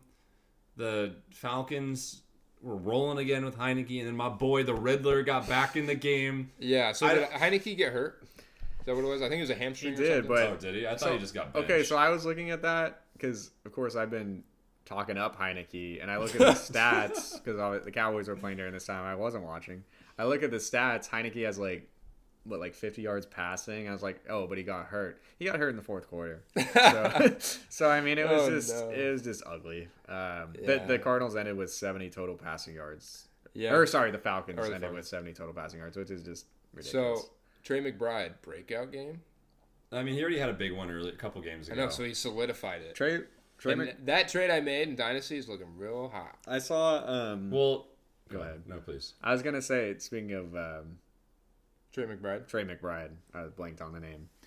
He's the first Cardinals tight end to have over 100 yards receiving since like the late 80s. Yeah. That's nutty. Pretty good. My one concern with McBride, and I don't want to. I gotta be careful saying this because I don't want people to Is hear your it one before I try to trade. Is him your in one redraft. concern that Koop has him? No, it's that Ertz is coming back. That's not going to matter. He's old. When a rookie's playing this well, you don't I think take it's away so. the But whole- here's the thing: they're not trying to win. They shouldn't be trying to win. I keep coming back to this, so I'm a little anxious about that. Perhaps. That's something I didn't think about. But I mean, it was kind of cool because they got Kyler Murray back. James Conner comes off the IR. He's playing in his first game. McBride's having a breakout. You'd love to see Marquise Brown get more involved a little bit. Yeah. Only 28 yards off of one catch. But I think that's just Kyler Murray rust, you know. yeah. But you know what I'm excited about? You know who got 22 carries? Mr. Bijan Robinson. Mr. Robinson. Nice. Yeah, let's go. Let's Arthur Smith, keep it up, baby. Let's go. Yeah, and they still lost. They got close. No, something I took notes on a little bit during this game. And just watching Bijan, man. He needs the electric. Ball. Yeah. You need to give him ball 50 times a game. 50%. 75 times a give it game. to him, man. Maybe He 100. looks Make him very your quarterback. Maybe. He might be better than the Riddler. Absolutely. Yeah, I mean, but the Falcons, I mean, can we just get rid of Arthur Smith? I saw there's something like he's going to stay around so long as it's because his he daddy's doesn't have the locker, or he has the locker room. The FedEx He's got too much sway. Yeah, the founder of FedEx. Let's go. All right, KDawg. I know KDawg's been over there scratching because we haven't talked about the boys enough. What do you want to say about the 49-17 beatdown? I mean, just another beatdown. So poor Giants. The Cowboys have beat the Giants through 2 games by a combined 72 points, which is the most of any divisional matchup since 2007. This was a closer game than the first time, though. True. What was it? 32 versus 4. The first one was 40 to so nothing. Tommy This one was 32 DeVito points. is better than Daniel Jones. No, Danny DeVito was terrible. I know he had 2 passing touchdowns. That's very misleading if you watch the game. I mean, so one of them, when the Giants scored, is because they had really good field position. Mm-hmm. There was a Cooper rush when he came in through an interception, and then they also scored a touchdown on the last drive when, it's easy to move the ball. I just noticed: Dak Prescott 1 interception. He did, yeah. Against the Giants, that counts like 5. Yeah, that's pretty bad. But also dude. 5 total touchdowns, so, All right. Something else I wanted to ask you. Pollard, what's your take? I don't know. It's concerning. He put up 49 and he doesn't have a tutty? He's done nothing this year. Outside of, I think, his first game against the Giants, he had 2 touchdowns. But, yeah, he just hasn't been able to get it going. I blame it more on the play calling, honestly. Like, they want him to be that, like, power back. Yeah, like Zeke was. He's really built like that. Though. He's no. They need to get him outside, get him in space. That's where he excels. But he's disappointing. Like there's no other way to put it. Someone who's not disappointing, CD Lamb. We're all 3 of us are the biggest CD Lamb fans around here. We all got him in our league. So, we're making money, getting cash money off that guy. This game, he had 11 catches for 151 yards. He's amazing. A rushing and a receiving touchdown. He's amazing. He's now had 3 straight games of 10 plus catches and 150 plus yards, and is the first player to ever do that. Yeah. Which is kind of crazy. I don't know how that hasn't happened before. I've been seeing a lot of discussion online, Reddit, stuff like that. Is CeeDee Lamb in the tier with Chase and Jefferson? I mean, I don't. He hasn't been doing this all season, right? I mean, it has broken out again. Some booty teams, and his season only gets better. What led up to this though was before this streak of this 3-game streak he's on, he was complaining about. We didn't talk about it, but he was complaining about not getting the ball. Oh, he was. He did the AJ Brown special. It was kind of the AJ Brown situation. So would you put him with AJ Brown in that tier, or is AJ Brown with Jefferson? And in my mind, dude, CeeDee Lamb is putting himself pretty confidently in like top 5. Oh yeah, absolutely top 5. Yeah, I think he's top 5. I think Jefferson's better. I don't know that Jamar Chase necessarily is. I mean, I know Jamar Chase had his huge rookie year, but I don't know that he's really stood out as much as since then. Yeah. I mean, just not to say he's not a great player. But. Yeah, anytime you watch Lamb, like he kind of does it all. Like he gets open in space. I've seen him beast on people. Like he's just a baller. Yeah, he's just definitely a baller. A mix. And he's got great hands too. And it just helps that Dak is just on fire right now. Yeah. I mean, like KDawg said, 5 total tutties. He threw for 400 yards. Like, right. I mean, granted, it's against the Giants, but 400 yards is still a lot of yards. Someone on here has been saying the Giants have a good defense. Well, not when they don't have any offense. It doesn't help. Giants are a mess. And one more thing to say about Giants. Like, watching this game, I know you guys probably didn't. I don't know why you would. But watching this game, like, the Giants, they didn't even try. You know, like Tommy DeVito having 2 passing touchdowns. I was trying to find a stat on this, but he could not have thrown it more than 10 yards down the field more than like 3 or 4 times the whole game. Like they didn't even try to do anything. Yeah, I mean it's just gonna be. It's just like what are you even doing? You know, like I feel Saquon only had 13 carries. I feel bad. Saquon didn't do anything. I know, but I mean, dude, they're not. That's because they're not trying to kill him. Like it's just. I just don't understand the strategy. The Giants showed up and played to lose. Are the Giants getting? Are they drafting a QB first overall? I hope so. Because I mean, you think about it. Daniel Jones won't be ready for the start of the season. Yeah. So are they just shipping it and just saying, well, we paid him what, $40 million for the next 3 years? Yeah. So let's just eat the 80 and just get a new guy, get Caleb Williams, get Drake May. I think it depends, but I think if a quarterback's there and they like him, they would take. Like, are the Giants winning one more game this year? I would have to look. Yeah. But You think DeVito's gonna win a I game? wouldn't guess. Well, Tyrod Taylor will come back, won't Well, he? I don't think he's out for the year. I don't know if they. I know he's on IR. I don't know if they win a game. Like, barf. Anyways, all right. Last game, Jets Raiders, the Sunday night banger of a matchup that we all asked for. Thank you, NFL. The 16-12. Koop was the one who called us. That's right. You had a good week. You guys flamed me for this pick. I did. I really So- did. Well, I was just upset that you didn't put any respect on the Jets, but maybe that's justified. Well, I didn't have to. Yeah, maybe that's justified. There's not a lot to say about this game. I mean, Adams and Jacobs got going a little bit. You only put up 16 points, but that's an elite defense. The Jets, you still gotta say that. As long as you put up more than 10 against the Jets, you generally win. Yeah, I mean, Josh Jacobs, he had a pretty good game running, 116 yards. Wow, looking at the stats, Zach Wilson had the most passing yards and rushing yards for the Jets. He can kind of do it all. He can do it all. Yeah, I mean, I don't have a lot to say Yeah, about this. I just want to. I don't have much to say either, other than we're starting to hear all this talk about Aaron Rodgers, he's coming back in December. Everyone's getting all excited about that. I saw after this game, according to ESPN, their whatever algorithm they do, they're saying the Jets currently have a 3% chance of the playoffs. So there's all this Aaron Rodgers stuff. Who cares? No. They're He's not gonna want to come back to this team. It's gonna re-tear his Achilles. even if he comes back, let's say they win every single game with him, which probably wouldn't happen. It might be too late anyway. Yeah. Just imagine what could have been, man. So disappointing. I know. All right, well, folks, that was our Week 10 recap. Do we know what the standings are for our picks after that? Do we have that? Yeah. Somewhere locked and loaded. Coop, do you have them pulled up? I can certainly get to them. It sounds like Koop might have had some catch up this week. Yeah, there was a little bit of. And I think I just tanked even more. There was a little bit of movement this week. I think we should count the Bills, Broncos as like a +10. Yep. Thoughts? There we go. Well, even so, actually, that would put you in the lead. So, so not a good week for me. Out of 14 total games, I went 7-7. Prophet J went 9-5. Making some ground And up. Koop, winning his second straight week in a row, got another 10 wins. That's right. I got against 2 only 4 strikes. losses. So I are have you- 2 strikes in a row. Are baby. you, one behind? I'm So, currently 2 behind. KDawg? Okay. Yeah. And where am I? Like you're 7, 8? you're 6 behind Koop, 8, Okay. 8 behind me. So Okay, we're getting you're catching up. somewhere. I've been on a down streak. It hasn't been good. He's trying for to me. preface this week so when he calls a bunch of these, Yeah, he can be like, this I really got to I'm get back. I really got to get it together. But to look at our best picks and worst picks of the week, the best pick, this one was hard to choose because Really, was it? well, we all had a game in which we picked a good upset. So Yeah. Koop picked the Texans to beat the Bengals. I picked the Browns to beat the Ravens. But then on Monday night, we had the Broncos. the improbable. We had the 7.5 point underdog Broncos beating the Bills, which Prophet J not only predicted, but predicted it 2 weeks prior to the game.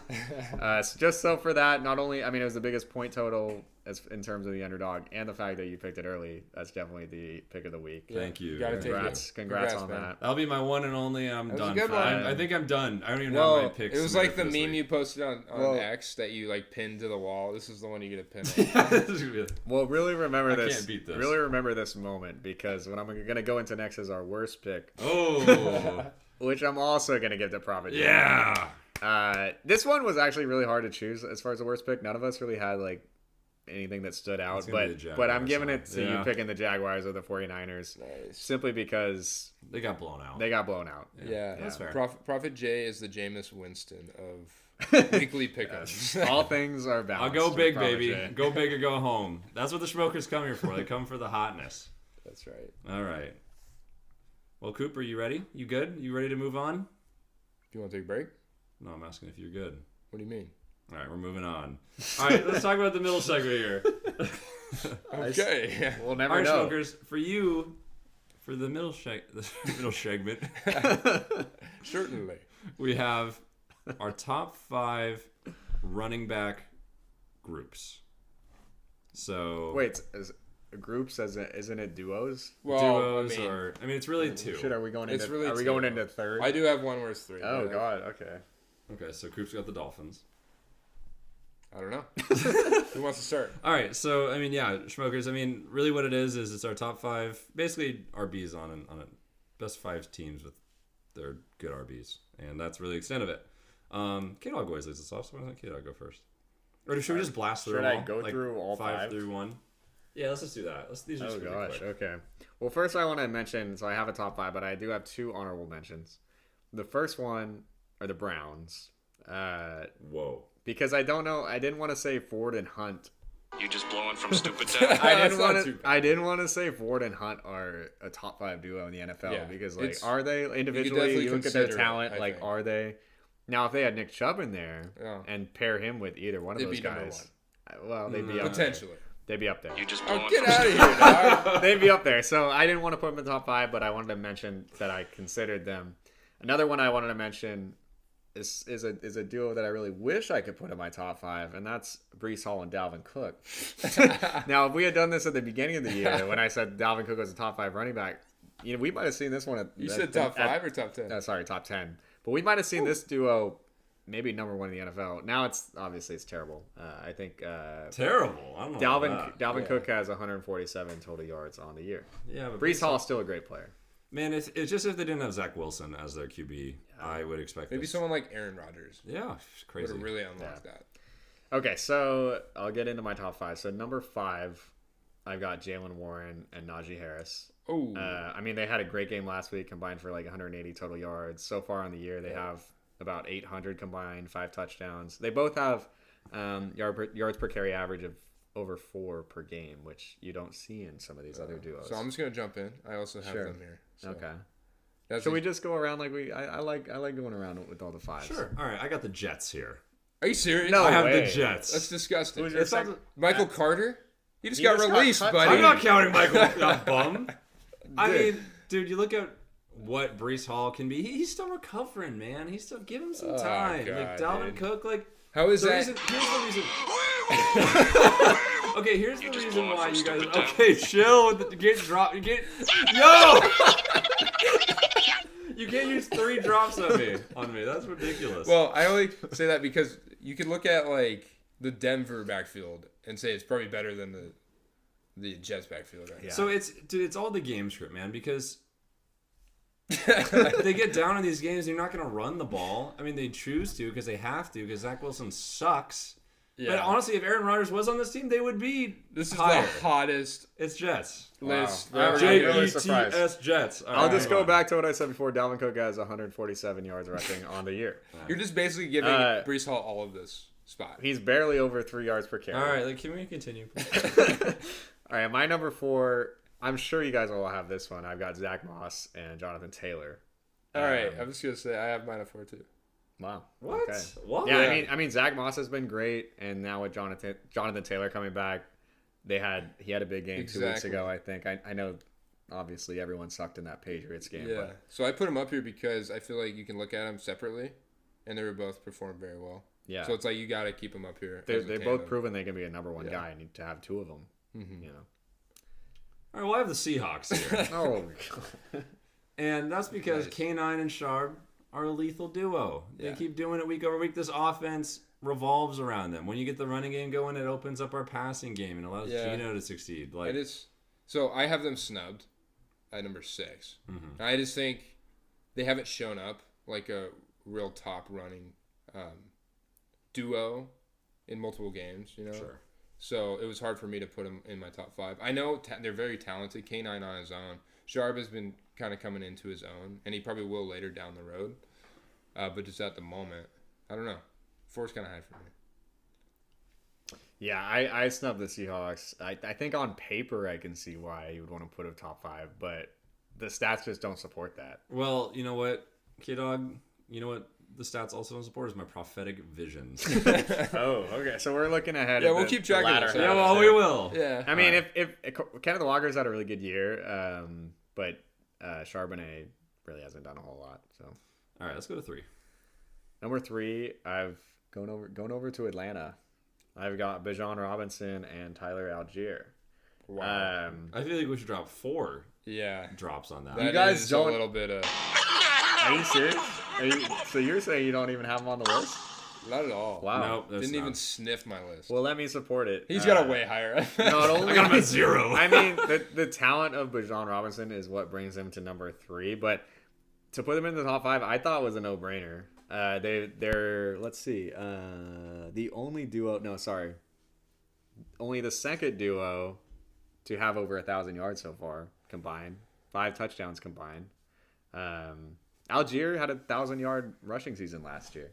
Oh, so we're incorporating stats from last year? No, I'm just showing that like he has that talent. You think? I mean, compared to Bijan, They're an Arthur Smith-led team. so they run a lot, is what you're saying? Well, they run a lot, but they haven't been utilized as well as they could. They haven't really shown me to be like a top 3.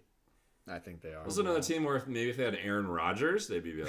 But they have the stats to support it. They're number. That's if fair. you look at combined, they're number 2. Maybe I'm just going through eye test alone. Oh, But, my list is strictly eye test. I'll jump into my 3. So, Christian McCaffrey and Elijah Mitchell. Okay, so I put cut out this- the second half. I put this out of respect for Christian McCaffrey because he literally is his own backfield. Now, what about why didn't you go Christian McCaffrey, Deebo Samuel? I mean, you could make the case. Exactly. So, I think he puts up enough to, like, he can't be the top 2 to me because there's some actual duos up here that are, like, the Thunder Lightning type.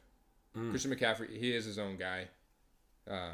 So, Elijah Mitchell just hasn't done a thing. This I know. year. But I know that you could plug him in and he'd still have he's success though. He's shown up when Yeah. he had the opportunity. Yeah, I snubbed him, but I hear you. At number 3, I have the Cleveland backfield. I'm kind of including Chubb in this a little bit You can't include Chubb. He's not even there. because I kind of stick with my hot take that Chubb's a You just system blowing from stupid town? running back. Oh God. I just So threw like up a Ford little is just he looks almost as good as So this Chubb. is like a running back, a backfield, and the O line. Like, dude, imagine Chubb and Ford as a This duo. isn't Chubb and Ford. This is But, like- Ford and Kareem Hunt. Yeah, and that's fine. Ford can do it on his own, dude. He's been balling out. Dude, that whole offense exists around the run game. So I better hear Christian McCaffrey above these guys. He's coming. Oh, I'll just go ahead. He's at 2. Wow. And I Wow. didn't even write down the Niners. I just wrote down Christian McCaffrey. Okay. Wow. Fair enough. So that means you snubbed somebody that's nuts to me. The Dolphins? I mean, Jump into your Yeah, it's true. jump Yeah. into your second one. My number 2, I've got those Dolphins. I've got Raheem Mostert and Devin H-Chan, baby. H-Chan. I mean, those guys are before H-Chan's injury. He only played 4 games, but they were going crazy. yeah, together. but who have they done it against? It doesn't matter the Yeah, way it they were does, putting it up. does, it So they're does. combined for 1,060 yards I didn't really and think about 16 that. touchdowns. But Put H-Chan's him coming against the back this Browns. week. It doesn't See what matter. they do against Myles Garrett. Dude, I Raheem think they'd Mostert still find success. is crazy. Yeah. He's so old, and he leads. Doesn't he lead the league in like rushing touchdowns? He does. He does, yeah. He's got 11. But Amazing. That's with a bye. H-Chan has like the highest beyond Keaton Mitchell, Mostert's- who had really not a lot of carries. H-Chan's been the leader of yards per carry. Yeah, for he's a long got time. 12.1. Granted, he's had a lot less carries than other guys, but then Mostert, who's been playing all year, he has 5.6, which Yeah, that's must be amazing. near top of the league. Yeah. So those guys are a no-brainer to me. So I don't have them at 2. I have them at 1. So I'll just get to my 2 and just get my 1. I got Gibbs and Monty at 2. Yeah. You could arguably say they are the one. So yeah, I would flip these guys either way. Just the real Thunder Lightning, big bruiser, Monty coming in, Gibbs on the outside. You can almost argue that maybe that's why they lost to the Ravens, because they didn't have Montgomery, that like change of pace back, kind of open things up differently. I think that's how important he is to that team, and that's why they're a top 2 duo. All right. Well, I got the hottest take of everybody here. For my number 1, Are you on 1 Packers. or 2? I already said my 2 is McCaffrey. The Packers? The Packers. I'm just kidding. It's the Lions, baby. It's the Lions. You can't. I put actually any- thought you were being serious. You can't for put a I did any, too, dude. You can't put anyone else at 1. I think it's crazy that you would put the Dolphins at 1 You didn't even have Dude, Dolphins on your top because 5, and you're it- calling me crazy? because they don't deserve it. They got- haven't Dolphins done it have against to be anybody. top Over five. the Browns, Yeah, over the... no, What get else them did he out say? of You had the Seahawks at 3. At 4. The Jets at 5. He had him Jets over at the 5. Jets. Oh my goodness. Oh my goodness. I'm Who keeping. You just blowing from stupid You down? guys are so mean. That's to me. crazy. It's not that bad. That's hey, Smokers, you better write in. Send us physical mail. And tell us how bad that was. Yeah, you're gonna tell them my address. No.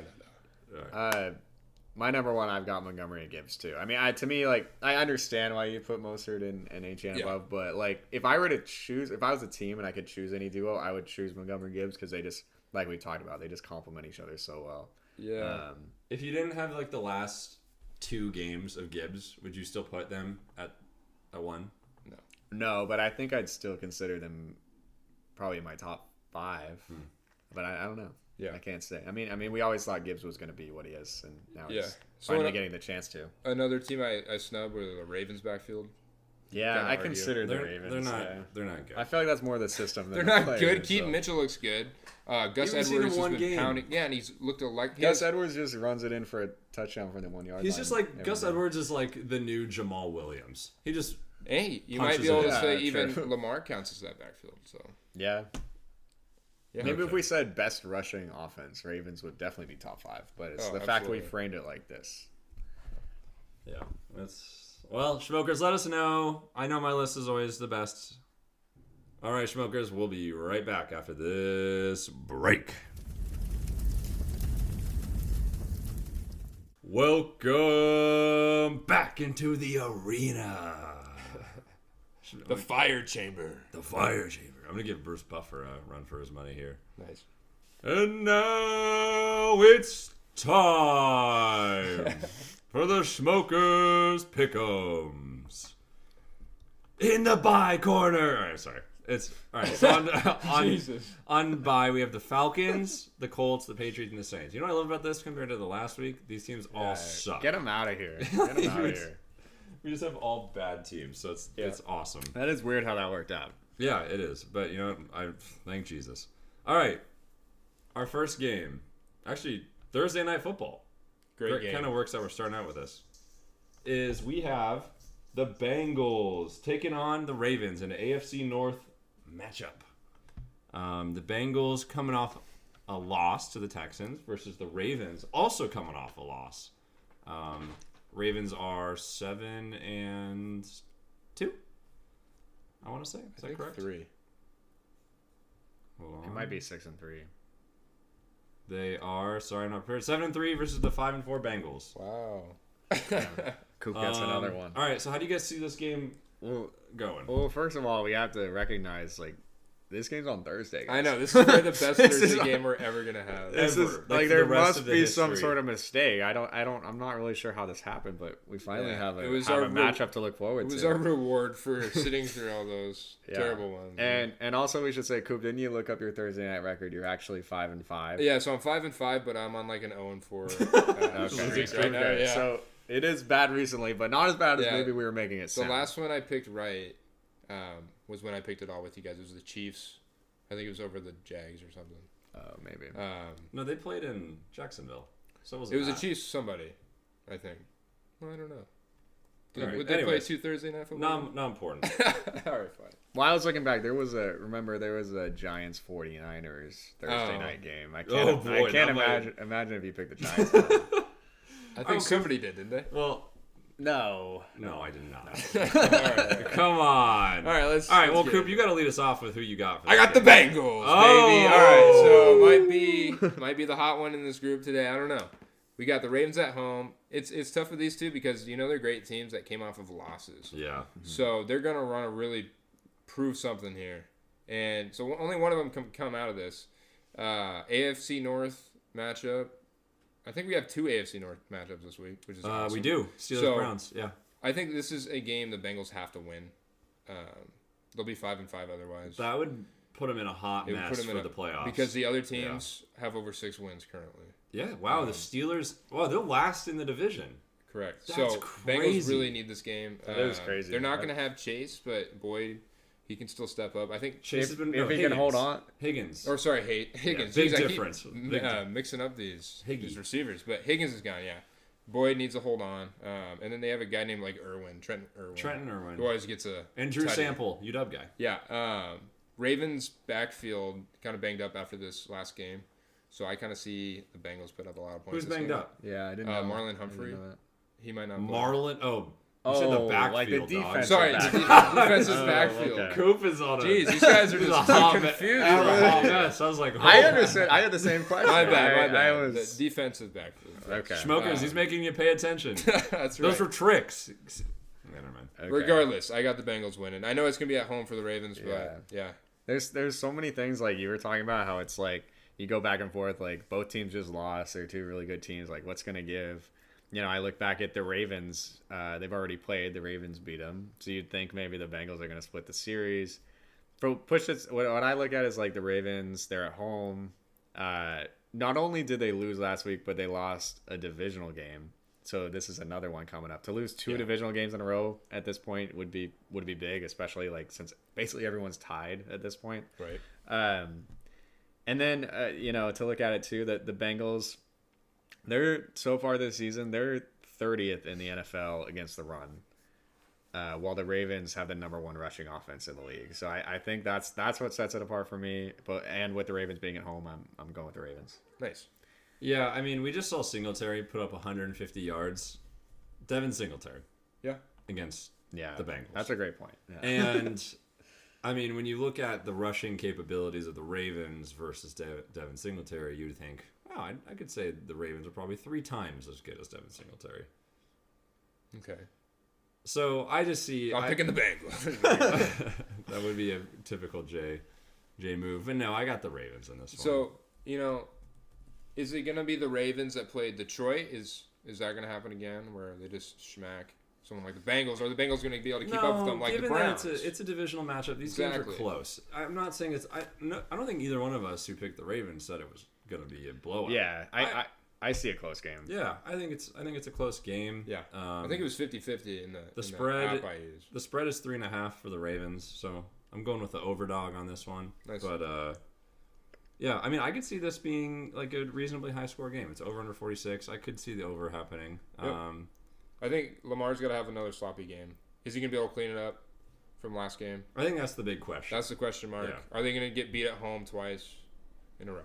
I think it's gotten to the point though with the Bengals that like so far the way they've won this year has been like when Joe Burrow just plays amazing, Yeah. And so is that what it takes for them to win a game? Is just for him to play perfect, throw for, I mean, definitely the type of quarterback that can. Yeah, he is the type that can. But is that what they need? That's kind of what they look like so far, and that might be tough to do against the Ravens.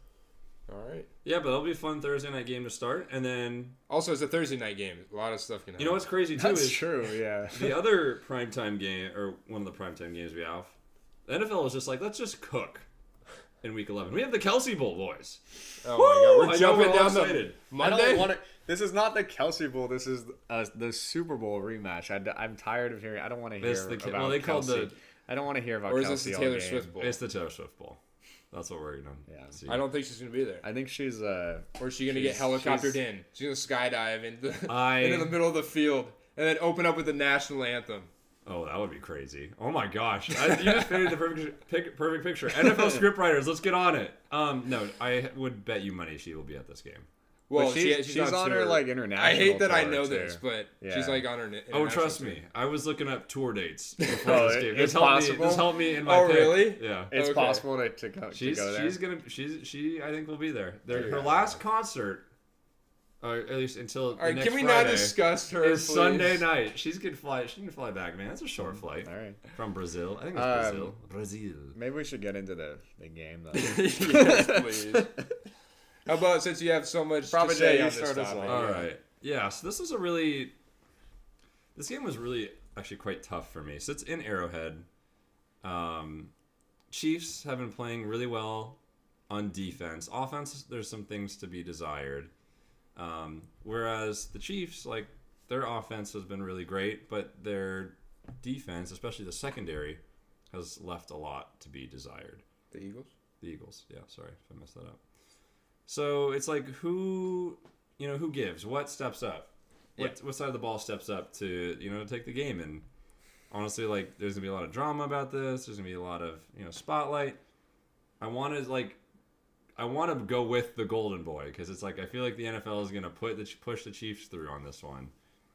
But something in my gut just tells me this is going to be an Eagles statement game where they're going to confidently show that they're the number one team with a win over Travis Kelce with Taylor Swift watching from the stands in a narrow, like, 3-point, like, field goal to end the game kind of vibe. Nice. You know So what I got the Eagles. The memes that are going to be coming out of this is like we're gonna have some that juice, one man. where that guy's looking back at the girl passing, and it's be like Jalen Hurts, and then Travis Kelce is like. Or it could be like the one with the guy looking back, and it's like Taylor Swift, and then it's Jason Kelce and Travis Kelce, like being the jealous one. Nice. I don't know about that. I think we should have the winner. The winner of this game should get Taylor Swift, Okay. Oh, I see. Okay. even though Jason Kelce's married. So you got the Eagles. Wow. Okay. Cool. I'll just jump into it. So, I got the Chiefs. I know not to pick against these guys, especially in a primetime moment like this. I don't know. Is it more of a narrative if they lose? How does the NFL make more money off of them losing than winning? You know, that's what you got to try to think. Okay, why can't we just talk about football? We can go with the narrative.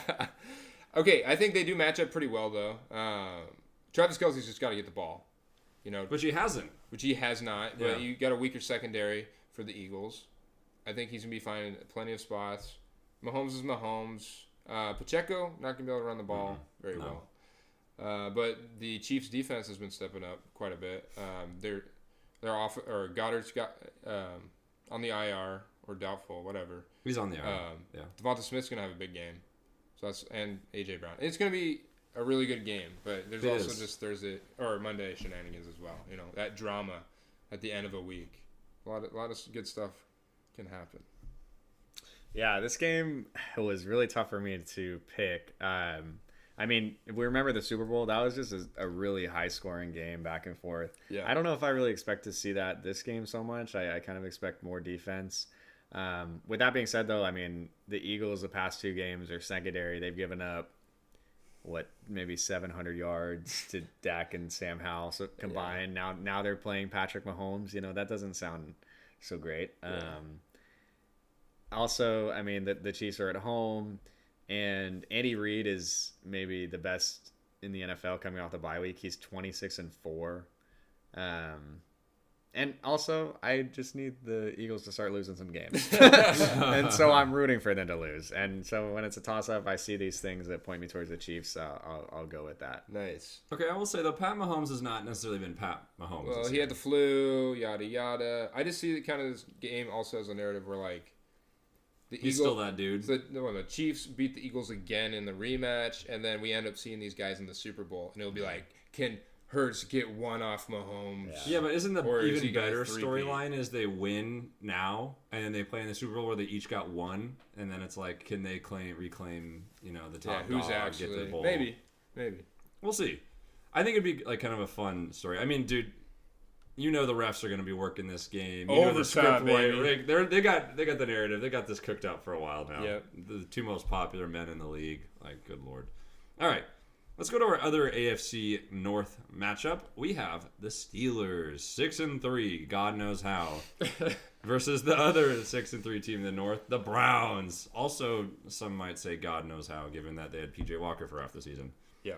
The Browns, 4-point favorite with an over-under of 36.5, which doesn't really surprise me. I would still maybe take the under. Curious what C-Dub says. Yeah. This is in Cleveland. KDawg? I mean, I don't think the Steelers should be able to do anything on offense. So it's hard for me to want to pick them. And, I mean, they're just such frauds, like we've talked about. The Browns, meanwhile, they have the same record, right? They're both 6-3. Both 6-3. But the Browns have looked like such a much better team. I mean, outside of in those 3 losses, like outside of, I think they got blown out by Baltimore in the first game. But outside of that, they've lost by a combined 8 points in the other 2 games. Like, Wow. those are really close. Like, they're really, really good. Much better team than the Steelers. They're at home, so I'm going Browns. Yeah, I got the Browns, and if the Browns lose, we have to really start questioning what is going on in the Steelers locker room. Yeah. Is there some sort of rituals? Tomlin's practice? like giving them injections. Yeah, It's is there like some voodoo? I don't know, man. I got the Browns. They're at home, like KDawg said. I think the Steelers get exposed this game. But if they don't, then something's weird. Whatever Tomlin's giving his team, I want, man. I mean, he's giving him some super drug. There is a world where like the Browns don't play very well on offense either, and then it comes down to like turnovers, and that can go either way. So but TJ Watt has a great game. Yeah. But here's the thing, man. Is like the Steelers' main weapon is their run game. Like it's the kind of the same story on both sides. I just think the Browns just do it way better. Like they have a better. Well, maybe not in the run game, but they have a better defense. Their defense is better. I think we can all agree, especially the run game. I think the Browns are just better overall. I mean, in every they have a better QB. I don't. But you. I mean, you were just yelling at me for picking the Cleveland running back at 3 when you didn't even have him on the list. Well, just like over the year, like the Steelers running backs haven't been doing this very much of the year. I don't think their run game has been very very good. They've just been like scraping by somehow. I mean, I think that maybe Pittsburgh's duo is more talented, but I think the Browns' offense rushing offense is better with that. Have produced better numbers. Yeah, I don't know if I agree with that. Anyways, I got the Browns. I mean, yeah, this is one. I agree. Like the Browns should win this. I mean, they've proven over and over again that they're a solid team, just with that defense. I mean, it's remarkable. So, I kind of thought one of us would pick the Steelers there. I didn't want to risk it. I wanted to. Actually, I didn't want to. The Steelers. I don't even want to like. This game's gonna be such a snooze fest. How many pick sixes you guys got for this game? I just don't like what? No, 2. I'm calling 2. All right, 2 pick from both sides. Yeah, 1 from each. Nice. I don't even want to utter a word. Why? Because I feel like I've cursed too many things this past week. Let's carry on. Let's go to this is the AFC South matchup, right? Titans versus Jaguars. This game is in Jacksonville. Nice. Duval. And the Jaguars are a 6.5-point favorite. I kind of want to take this one first. Yeah, please. I got the Tits over the Jags. I had a feeling you were going to go for this. I do. Okay. I think the Jags are kind of frauds. I think the matchup is good. The Titans are going to be able to do something because Derrick Henry is going to be able to run the ball against Jacksonville. With that, Will Levis is going to be able to kind of have some time in the pocket. Hopefully he's grown some awareness over these past few weeks. I just think they're going to end up finding a way to win. Jags, I think this kind of opens up the avenue for the Texans to actually become top of the AFC South. I like that. Because I think the Jags are going to fall. And then sneak peek later on, I got the Texans. So, man, do you write novels? Because you just love writing little storylines. He's got the football storyline, and then he's also got the whole narrative behind like the making the playoffs and like, dude, you double down on everything. I like it. I love the passion. I'll jump in here. So I see where you're coming from, and honestly, it feels like over the years the Titans kind of have the Jaguars' number. Something about it. In like really weird scenarios where like the Titans are in games where they shouldn't be remotely close. Yeah. All that said, I'm going with my own storyline, which is that this is the Trevor Lawrence bounce back game. Sure. The Titans secondary is hot trash. They give up so many points to QBs, to wide receivers. They have a great run defense. And granted, Travis Etienne has been great all season. But I really think T-Laws, he's going to get Christian Kirk. He's going to get Ingram, who was shut down this past week. He's going to get Ridley. Ridley's been quiet. Ridley's going to have a 100-yard game. I'm calling it right now. Not my Shmokin Hot Take, but I want to add it on. I like it. So I just see this kind of being the bounce back, right? If they do lose this game, as Koop is saying, that's going to raise even bigger question marks. There's already question marks surrounding it. And honestly, like they open up themselves to not making the playoffs. And honestly, I don't see how this Jags team misses the play. Or I don't see how they not make the playoffs. Yeah. So I got the Jaguars here. But I do see it kind of being a close game and like a scary one. And I do think that Derrick Henry, I agree, he's going to have a big day. Yeah, I've got the Jaguars as well. I echo what you said, Prava J, about I think this is going to be a bounce back game for Trevor Lawrence against that secondary. You might hear a little bit more about that later on. Ooh, I like that. Yeah. But, you know, at the end of the day, I do agree. The fraud alert is going off a little bit for the Jaguars right now. But they're a far superior team to the Titans. The Titans just aren't very good. You know, they've won 3 games this year. I just don't think it's gonna be. I don't know. It is a divisional game, so I guess otherwise I would say it wouldn't even be close. But it is a divisional game, so that can be weird sometimes. But I got the Jaguars. Nice. All right. Let's move on to this NFC matchup. We got the 49ers coming off a big win against the Jacksonville Jaguars we just talked about.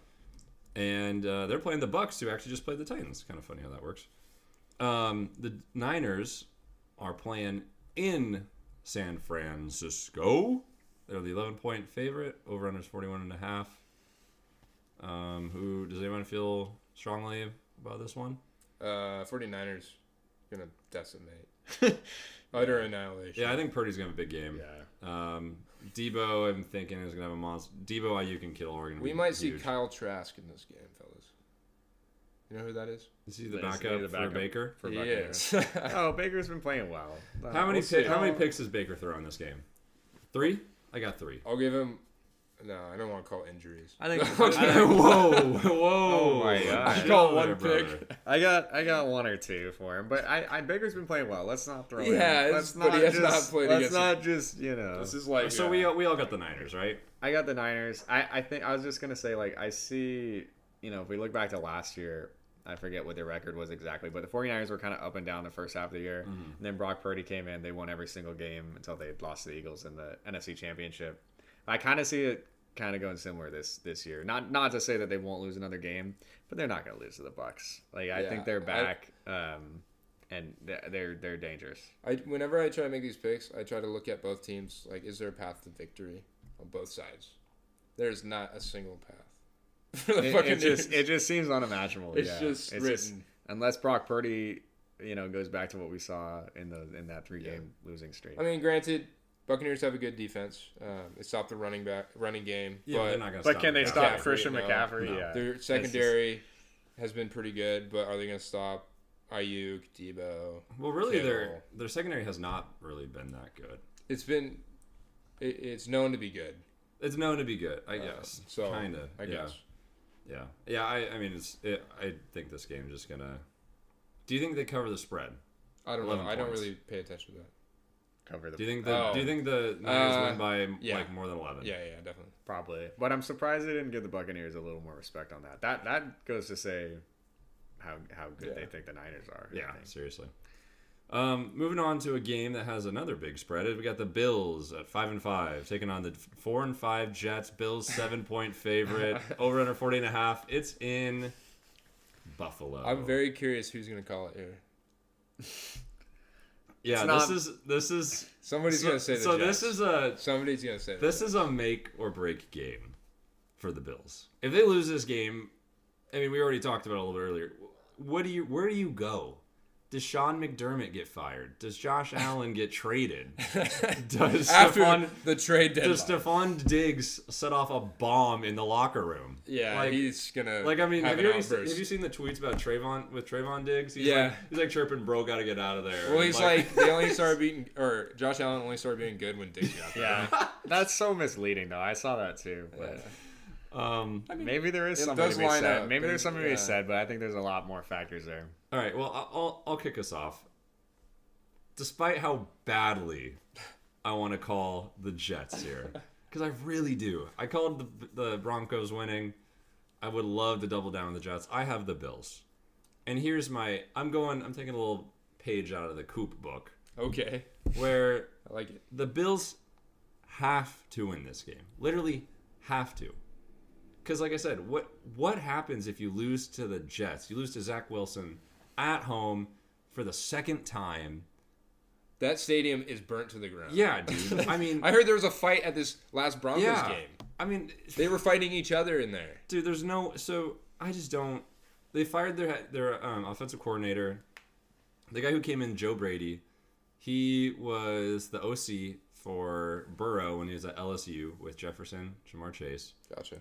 He was the OC with the Panthers when Matt Rule was running that clown show and organization. And a lot of people, when I say people, I mean some of the comments I read on Reddit are blaming Matt Rule for Joe Brady's ultimate downfall in Carolina.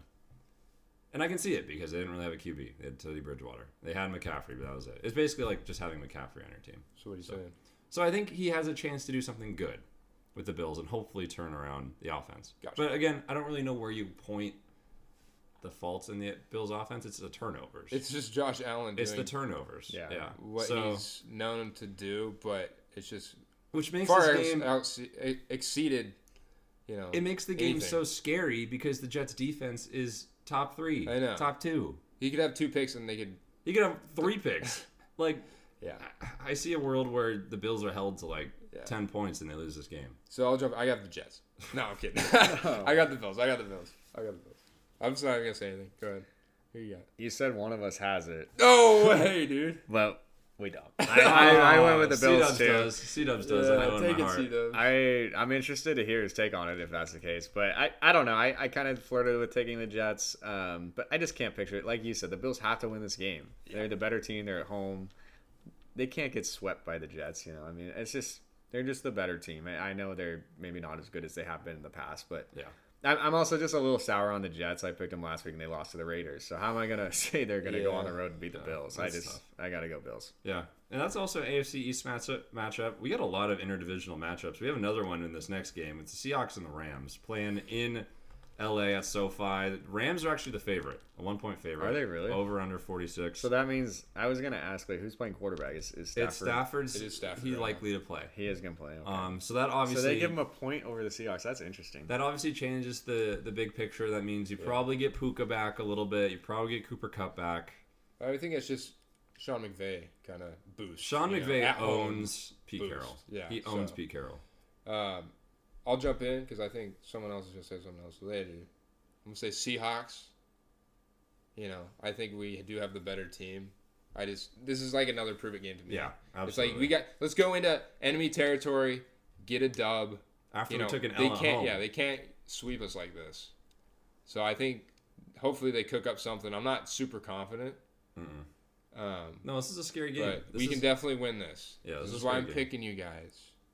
Gino, we know you're listening. Witherspoon, DK especially. That's right. DK big game. Yeah, I got the Hawks too, but as Koop mentioned, by no means is this an easy game. We traditionally always suck against the Rams. They smoked us at the beginning of the season. Thankfully our defense has turned it up a little bit lately, but we're really going to need Gino to step up. Yeah, Gino's got to ride that second half he had. And honestly, as we kind of mentioned earlier, we need the RBs to really get it going. We need K9, we need Sharp, to step it up. And the Rams they're not slouches on the run D side. So I expect us to win by 3 points. And that's all I would give us. Yeah, maybe 6. And I'd honestly take the under for this game. I don't think there's going to be a lot of scoring. What you got for us? All right, KDawg, give us the Rams. Give us the Rams and tell us the stats. I actually also have the Seahawks. Whoa. I will admit, I didn't have much time to look, but I was kind of under the impression that Stafford wasn't playing. My goodness. Wow. But even so, I'm fine with picking the Seahawks. I think the Rams, with or without Stafford, have just not been very good this year. Yeah, but you don't understand the years of pain they've given us. That's fair. That's fair. But I would argue they already gave it to you. It's not. I don't really see that they're gonna get swept. It's every game. So think about it with like the boys. Like, what's a team that no matter how bad they are on paper, they always give you a hard time? The Eagles lately, I guess. Well, how bad they are on paper. I don't know how to answer. Commanders. Yeah, I don't know how. Yeah, like the Commanders. I don't know if they play well against. I don't know. It's just but I know what you're saying, though. It's kind of like how the Steelers aren't very good on paper, yet they're beating these teams and playing them well. Like that's like the Rams for us every time. I hear you. I think the Seahawks are just a better team. It's just coaching, man. Yep. I don't know. I'm surprised you guys are this low on this one. It's a scary. Trust me. PTSD. Yeah, it really is. All right. This is another close game that we got. It's the boys versus the Panthers. Yeah. Should be an exciting one. Dear God, what's the line for this? 10.5 for the boys. Probably should be bigger. Over under 42. Like probably just taking the over. This is in Carolina, right? It is. It is. To be fair, the Panthers defense isn't terrible. Like, I don't know. Their secondary is not bad. That's what people said about the Giants, though, is it not? Who's you guys? It's different. Are you adding me on that? It's a little different. You said something about the Giants having. I could see this being a weirdly close game. Dak just like weirdly chokes close. a little bit. No, maybe Bryce Young plays a little bit out of his shoes, and the defense steps up a little bit. Oh, I forgot to ask a question to you, KDawg, when we were talking about the boys earlier. Is Dak Prescott in the MVP race? No. I think he should be. No. Why not? Because I need to. Well, what it comes down to is the Cowboys. I know they've had a couple easy games here. They play the Commanders after this. It's easy, but then they have 5 straight games that are going to be tough. So if he plays as well as he is in those games, then sure. But I don't really believe he will. So I think he's in MVP race. Also, I think CJ Stroud, I think, is too. Yeah, that's pretty cold though. Yeah, a lot of people are saying that one. Is he? Has a rookie ever won MVP? Can't think of one. Maybe KDawg knows. Schmokers, let us know. I bet it's happened. I'll think about that one. Okay. I don't know. So anyways, 60s or something. sorry, I got the Panthers on this one. Maybe Jim Brown or something All like right, that. buddy. All right, we all got the boys. Yep. Well, I was gonna say I don't agree that it's gonna be a close game. That's fine. Because it's just the Cowboys. Like I know, Yeah. like their pattern the past few years is with that defense. These games against bad teams are rarely close. I know they lost to the Cardinals. That's an exception You guys to it. just lost somebody But- on defense. You lost Van Der Esch. Yeah, he hasn't played the past couple games. The Oh, he reason, hasn't. the reason I But say yeah. that is because But yes, yeah. the Panthers held Houston to, very minimal. And then Houston, the next game, went and did the blow up. Yeah, no, the So, secondary yeah. of the Panthers is okay. But the Cowboys just they beat up on these bad quarterbacks. It's fine. You know what? I You know what just- they're I gonna just need don't to see- really Bryce Young just needs to play a little bit better than he has. That's all. the You should have picked the Panthers. Pollard needs to have a good game. If Pollard doesn't have a good game, they're like the Panthers are like the worst. Like Foreman just kind of went off Yeah. on the Panthers, so Pollard needs to get it going. All right, let's move on to the Cardinals versus the Texans. Another kind of interesting game. This is happening in Houston. The Texans are the 4-point favorite. Over under 47.5. So I already kind of mentioned this game. You already know who I'm taking. I'm taking the Texans. As much as I like the Cardinals with Kyler Murray now, I just think they're not going to be able to keep pace. It's going to be a shootout, though. Really good game, I think. Trey McBride, probably 2 tutties. 150 yards. Texans, Smoking hot take of the week. 2 tutties. But yeah, I'll take the Texans. This one, I kind of wanted to take the Cardinals. I was trying to kind of find a reason to take them, and honestly, I couldn't this find is one. like the theory. You could say that Houston Texans are the hot team, but this is also on my path for them to get to the playoffs. They got to win this. Yeah, and it's just like I lost my train of thought. Sorry, bro. Yeah, I was just looking for a reason to pick the Cardinals, but I just don't see it. Texans have been playing really well. Yeah. And then also I was looking at the standings. I'm only up 2 games over Koop, and I was like, I don't know if I can afford. I don't know if I can afford to. There's take some outside influence I here. don't know if I can take this risk. Yeah. So Yeah. Fair enough. I'm gonna go with the Texans. Yeah, I mean the Cardinals' defense is straight cheeks, and yeah, Texans have been balling lately. CJ Stroud's got another big game. I really, in addition to what KDawg said, I flirted with the Cardinals too, because their offense seems to have been much improved from Kyler Murray, compared to at least Clayton Tune, but. Yeah, it's hard to pick against the Texans, who are arguably one of the hottest teams in the league, and CJ Stroud is gonna have another big game. And honestly, if Pierce is not in this game, I could see Singletary having another monster game. Yep. So, yeah, should be fun. Should be a fun one. I agree. It's a good game. Then moving on, another close matchup. We have the Raiders playing the Dolphins. Raiders actually sneaky 5-5. Yeah. Could you have guessed that? I they're wouldn't have not guessed bad. that. If you Yeah. told me to guess the ranking, I would not. I don't know. I think I could. Dolphins 6 Well, I'm just saying they still have Adams. They still got Josh Jacobs. Yeah. They still got Myers. I They know. still got. I don't know. Anyways, That might play a part into what I'm going into here. the Dolphins are the 12-point favorite at home, 46.5-point over under. I got the Dolphins. I don't have much to say about this. The Dolphins are going to blow them out. Oh, Yeah. Doug, you do not have the Raiders this game. I am locked. I'm going to blow you up with drops if you have the Raiders. Okay, let's let it. I agree. I'm just gonna quickly say I'm going Dolphins. I just don't see how the Raiders can keep up with that offense. yeah. So I've got the Raiders. No, you don't. Oh god, dude. And I might be committing seppuku straight on You this just blowing from stupid town? podcast here. Are you done? You gonna let me make my case? It's not one worth being heard. Okay, I really don't think the Raiders is that bad of a team. And the Dolphins, they tend to lose to these pretty bad teams, right? This is kind of testing. No, my I feel like theory, they lose bro. to the good teams. They lose to they win. They beat. Or the bad sorry, teams. they beat the bad teams. Yes, of course, but they lose to these good teams. I think the Raiders are actually kind of sneaky good. What? Okay, they just beat the Jets. Then the Jets are not good. The Jets just beat the Eagles. Oh, And you're gonna say there's no realm? You think where the Raiders could beat the Eagles? Do you think the Jets could beat the Eagles? I would have. No. I would have given them more of a chance than the Barf. Raiders. So let's The Raiders just do nothing. Nothing they do is that good. They're just like, You know what? This is mediocre in a everything. change of head coach. You got some new energy into this team. This offense is doing a bit better. You're getting Adams the ball. You're getting Jacobs running. There's a realm where this could happen. There's a realm, but I don't want this realm to occur because then this would be probably the best take of the year so far. You just steal mine. And so this is I don't want this to happen. Because someone's got to get. we're gonna be best clipping take, this dog. and putting it on Instagram, YouTube, Aren't- TikTok, Maybe. because we're clowning on this because it's a clown take. All right. And aren't the Dolphins like 11-point favorites or something? Yes, Like, it's like huge 12 and a line. half or something like that. That's fine. God, I hate this take. All right. I hate let's it. just continue, bro. It's so bad. Next, you're gonna tell me the Bears beat the Lions.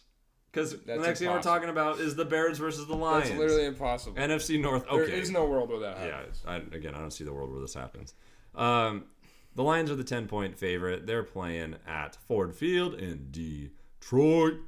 Over under 47. We should see Justin Fields back.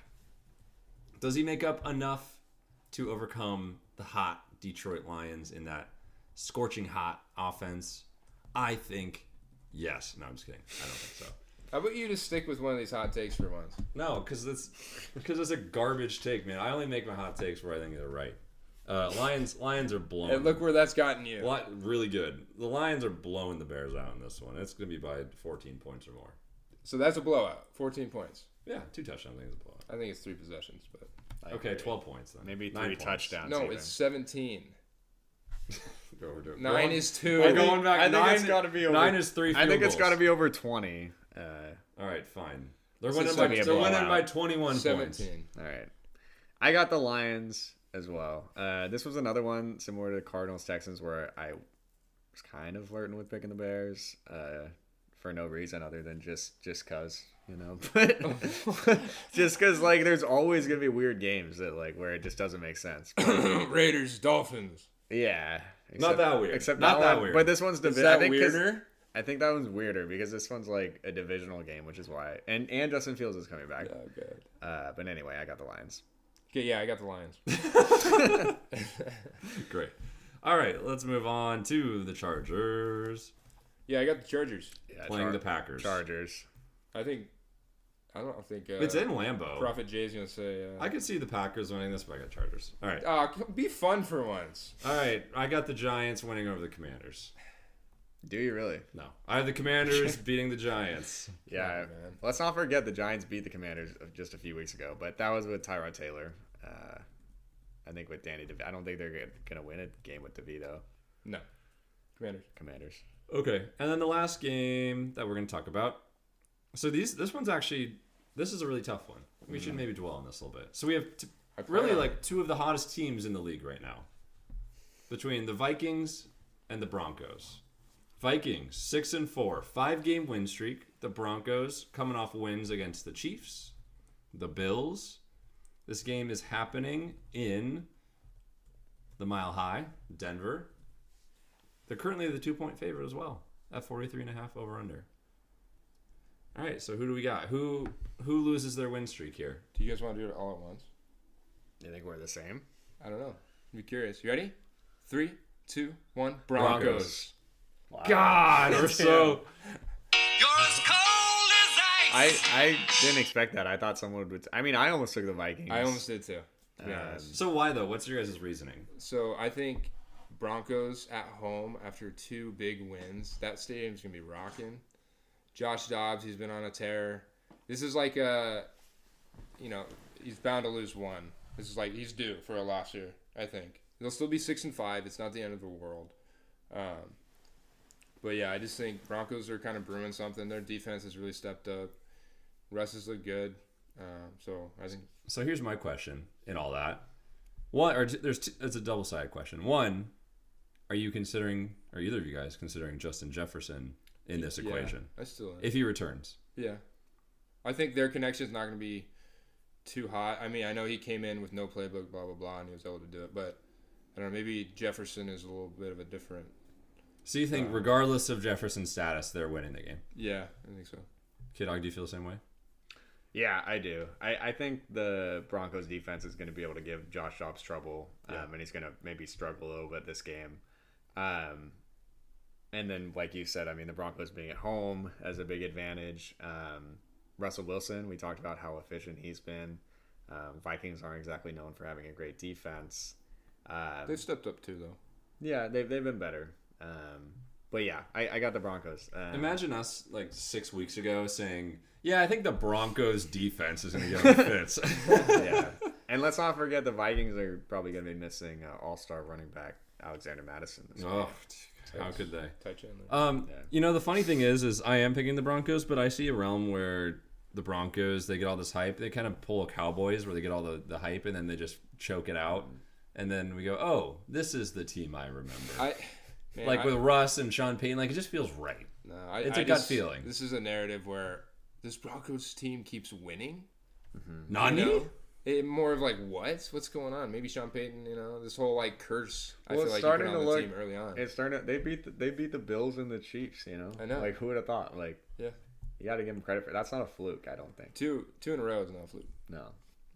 I'm just imagining Broncos fan 42069 like pumping his fist in the air when he heard us. He's like, yeah! Yeah, right. All right, well, that was our Week 11 picks. Let us know what you guys like. Let us know what you don't like. I definitely think, give us some thoughts on that Koop's Raiders pick. That's definitely the hottest out of all of them. Who said that? KDawg and I were pretty cold on our takes this week, so, but I feel like there's a lot of open and shut games. Yeah, this one was... a lot of big... spreads. As I'm creeping up to KDawg in the standings, I did get a little nervous in this week because it was like, how am I going to be able to get more points towards that? So I definitely didn't want to call all these games. Yeah. I kind of like forced myself a little bit. Anyway. So this could really bite me in the butt this week. Because I do have the most like solos here. Yeah, by far. But it could work. It could have the opposite effect too. Perhaps. I was trying to pick an upset too, but like more upsets, but I just couldn't find any that really made sense. This like, might it have just been feels so lopsided. This might have been the week to just like take it easy. Yeah. But there's gonna be some upsets. Yeah, like there 100%. always are. Yeah. Mm-hmm. Yeah. All right, power ranking time. Everyone's favorite part of the show. Have we ever heard anybody say that? Yeah, everybody says that. That's what they tell me in my DMs. They're sliding in. This is your favorite part of the show because you feel like you always bring it up. You feel like you're who's got them power? You feel like you're so good at this or something. Why don't you start us out? All right, I'm happy to do that. Hold on, let me pull up my. Hey, get ready. We're getting our fingers ready on the. Yeah, they got the. Yeah, let me pull up my last week's list just so I can tell you the movement. All right, at number 10, coming off a real close and tough win against the Giants, I got the Cowboys. They didn't move. They're staying at 10 because they didn't really show us anything that we didn't already know. At number 9, and I'd mentioned this last week, if this team got a win, that I would move them back onto my list. And that's the Seahawks. Now, granted, it was a close win. I thought you said you might not even win them or move them back. Yeah, but I decided against it. I thought, you know what? I don't really like a lot of these other teams that I got on my list. Sure. Or that were on my list. So fair enough. Definitely a little bit of movement this week. So sorry to our graphics guy, Koop. At number 8, moving 4 spots down, I have the Bengals losing to the Texans. I still think they're a really solid team. I think they're a top 10 team, but I think we just need to put the Texans in a higher kind of status than we originally had. If you do recall early on, about a quarter of the way through the season, I said, Texans, man, they're a good team. I was a little ahead of that. They're not in my top 10, though. I'm just going to qualify that. Texans are like number 11 right now for me. They're really close. At number 7, I have the Cleveland Browns. At number 7. New to the list. Well, not new completely to the list. They've been on the list before. Back. But they're back. Yikes! Check your pants. They might be brown. I mean, with they this pick. beat my number 2 Ravens. Like they're a solid team. Like they have an amazing defense. Deshaun Watson does enough to not ruin the game, and Ford is just a beast. So I expect them to continue to be monsters moving forward. Moving up 1, I have the Dolphins, and they didn't play, but it's more of just a fact of it's because of what other teams did. However, with them playing, if they lose to the Raiders, they're definitely falling off this list. So keep that in mind. Sure. Moving up to 5, I got the Niners. So they jumped up 3 spots after just absolutely dominating the Jaguars. I felt like it was rightfully deserved that they moved up. I think we saw them kind of stop this little slide that they're on, and they're really moving forward with a strong team, and it's healthy. And as a Seahawks fan, I am nervous to play them twice in the next month. Number 4, I got the Lions. Moving up 1. Good win over the Chargers, although the defense is a little concerning. Got to get that rolling a little better. But, I think that offense, as KDawg said, best offense in the league. That's right. I could not agree more. Moving down 1 spot to number 3, I have the Ravens. So some people might say, Jay, you're so reactionary. Why are the Ravens only moving down 1 spot? Well, the Browns are just a really great team. The Ravens are a really great team as well. They really do it all on both sides of the ball. I think Lamar had a down game. I don't think he'll continue to play that poorly. But yeah, I think they're just a strong team. Like they're going to give every team they face from here on out a really tough time. So yeah, number 3, Chiefs. I got number 2, moving up a spot. And again, they didn't play, but kind of just from the Ravens losing. And then Eagles are staying at number 1. So I have my number 1 and 2 teams playing this week. Yeah. Which will be kind of fun. Kind of fun to see that in the Kelsey Bowl. It's only right that they're both ranked in the top 2. Mm-hmm. Nice. So not too reactionary. I feel like I don't have any crazy teams that shouldn't be. Like the Hawks are probably the hottest at 9. Yep.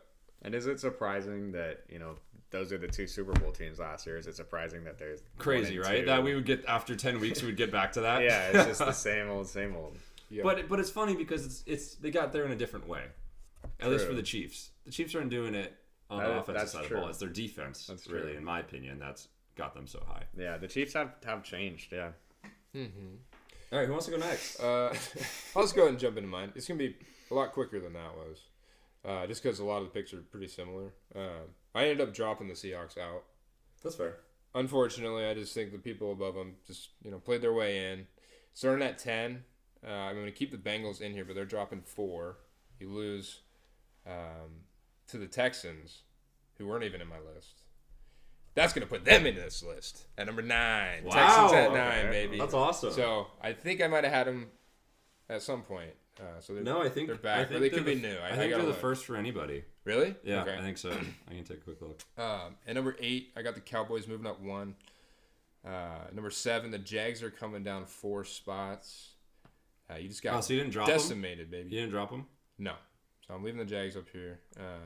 Dolphins moved up 1 just because of the fall of the Jaguars. Lions staying the same at 5. 49ers are going up 4 to 4. The Ravens dropping 1. And then the Chiefs at 2, moving up 2 spots, and the Eagles are staying the same. Did you not put the Browns on your list? No. Wow. I think that's kind of hot. Yeah. That's fine. And speaking of the Browns, I have them finally cracking my list Wow. at the 10 spot. So that means we kick somebody out. And if you guys have any guesses who that is.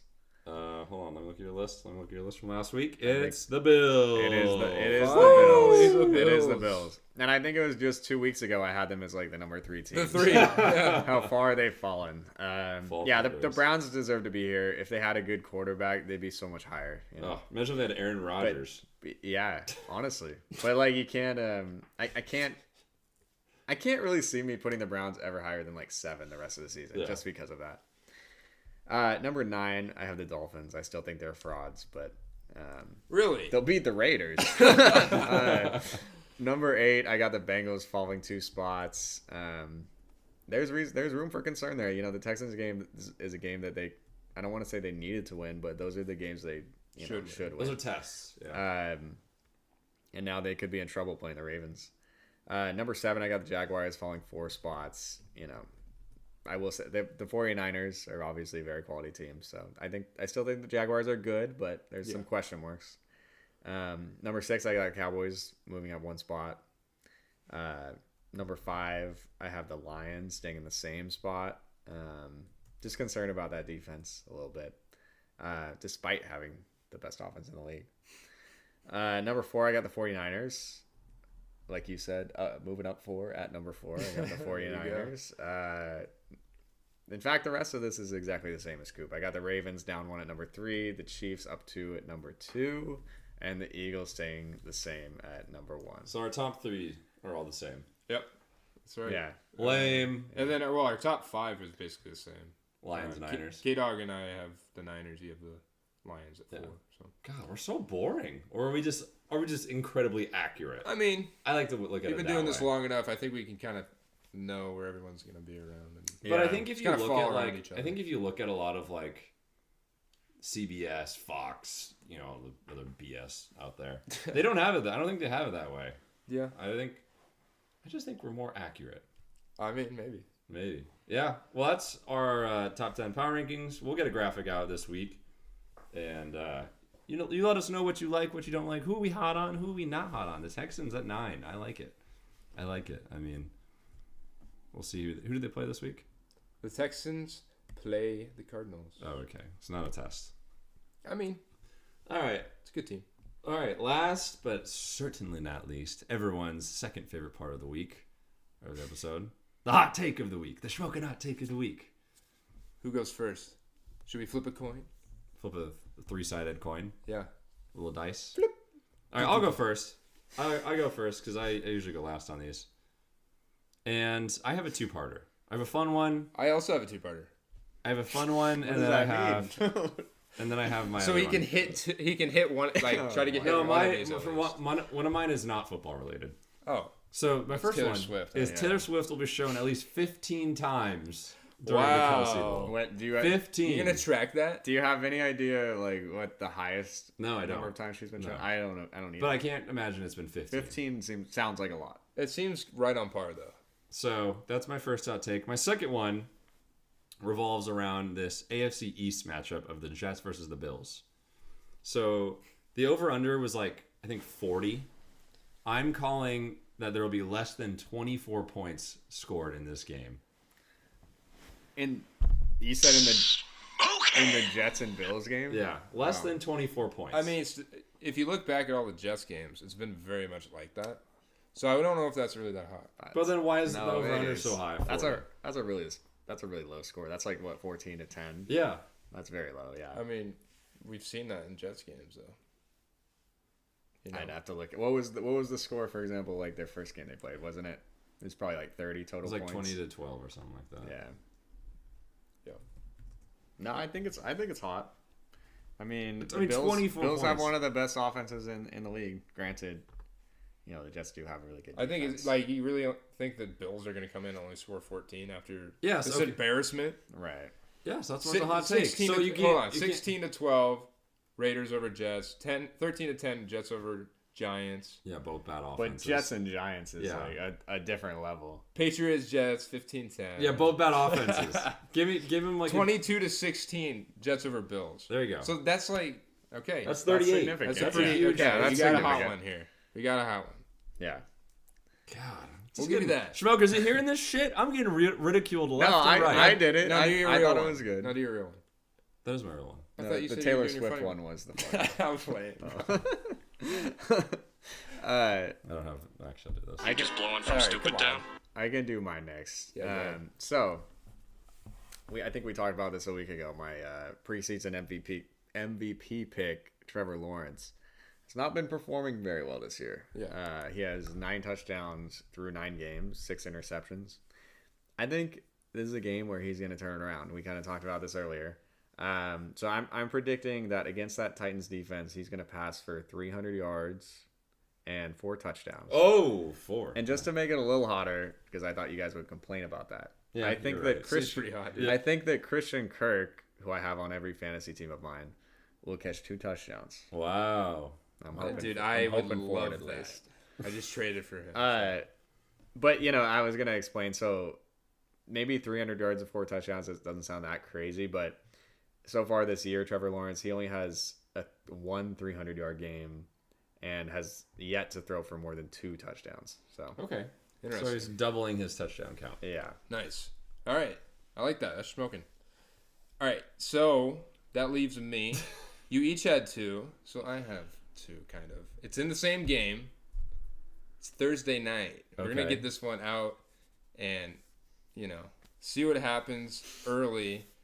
I got Mark Andrews, 2 tutties for 85 yards. I would love that. 85 yards. That's nothing crazy. It's not like you've never seen him do it. But then I got Tyler Boyd. Who's that? Nani?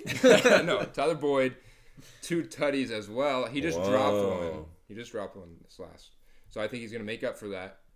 And he's going to have 125 yards. Wow. Wow. So you're just picking all your own fantasy players. Sure. You just go to your fantasy roster. Also, You might as well consolidate what you root for. Isn't that exactly what you just did? Yeah. He's like, Well, not with Trevor Lawrence, but he's with like Christian bringing Kirk, it into yes. the world. You're Yes. speaking But- it into existence. I like this matchup. I think it's going to be very high scoring. Ravens secondary is a little beat up. They're going to be all over Chase. It's going to open up Boyd. We already saw him. He got, I think, like over 100 yards this last game. Yeah, I did. And he dropped a touchdown. So it's not too far off.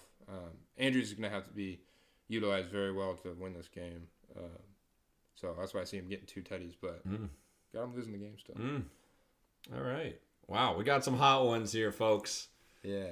We're not pussyfooting around on We this got week, some huh? spicy ones. I like it. All right, folks.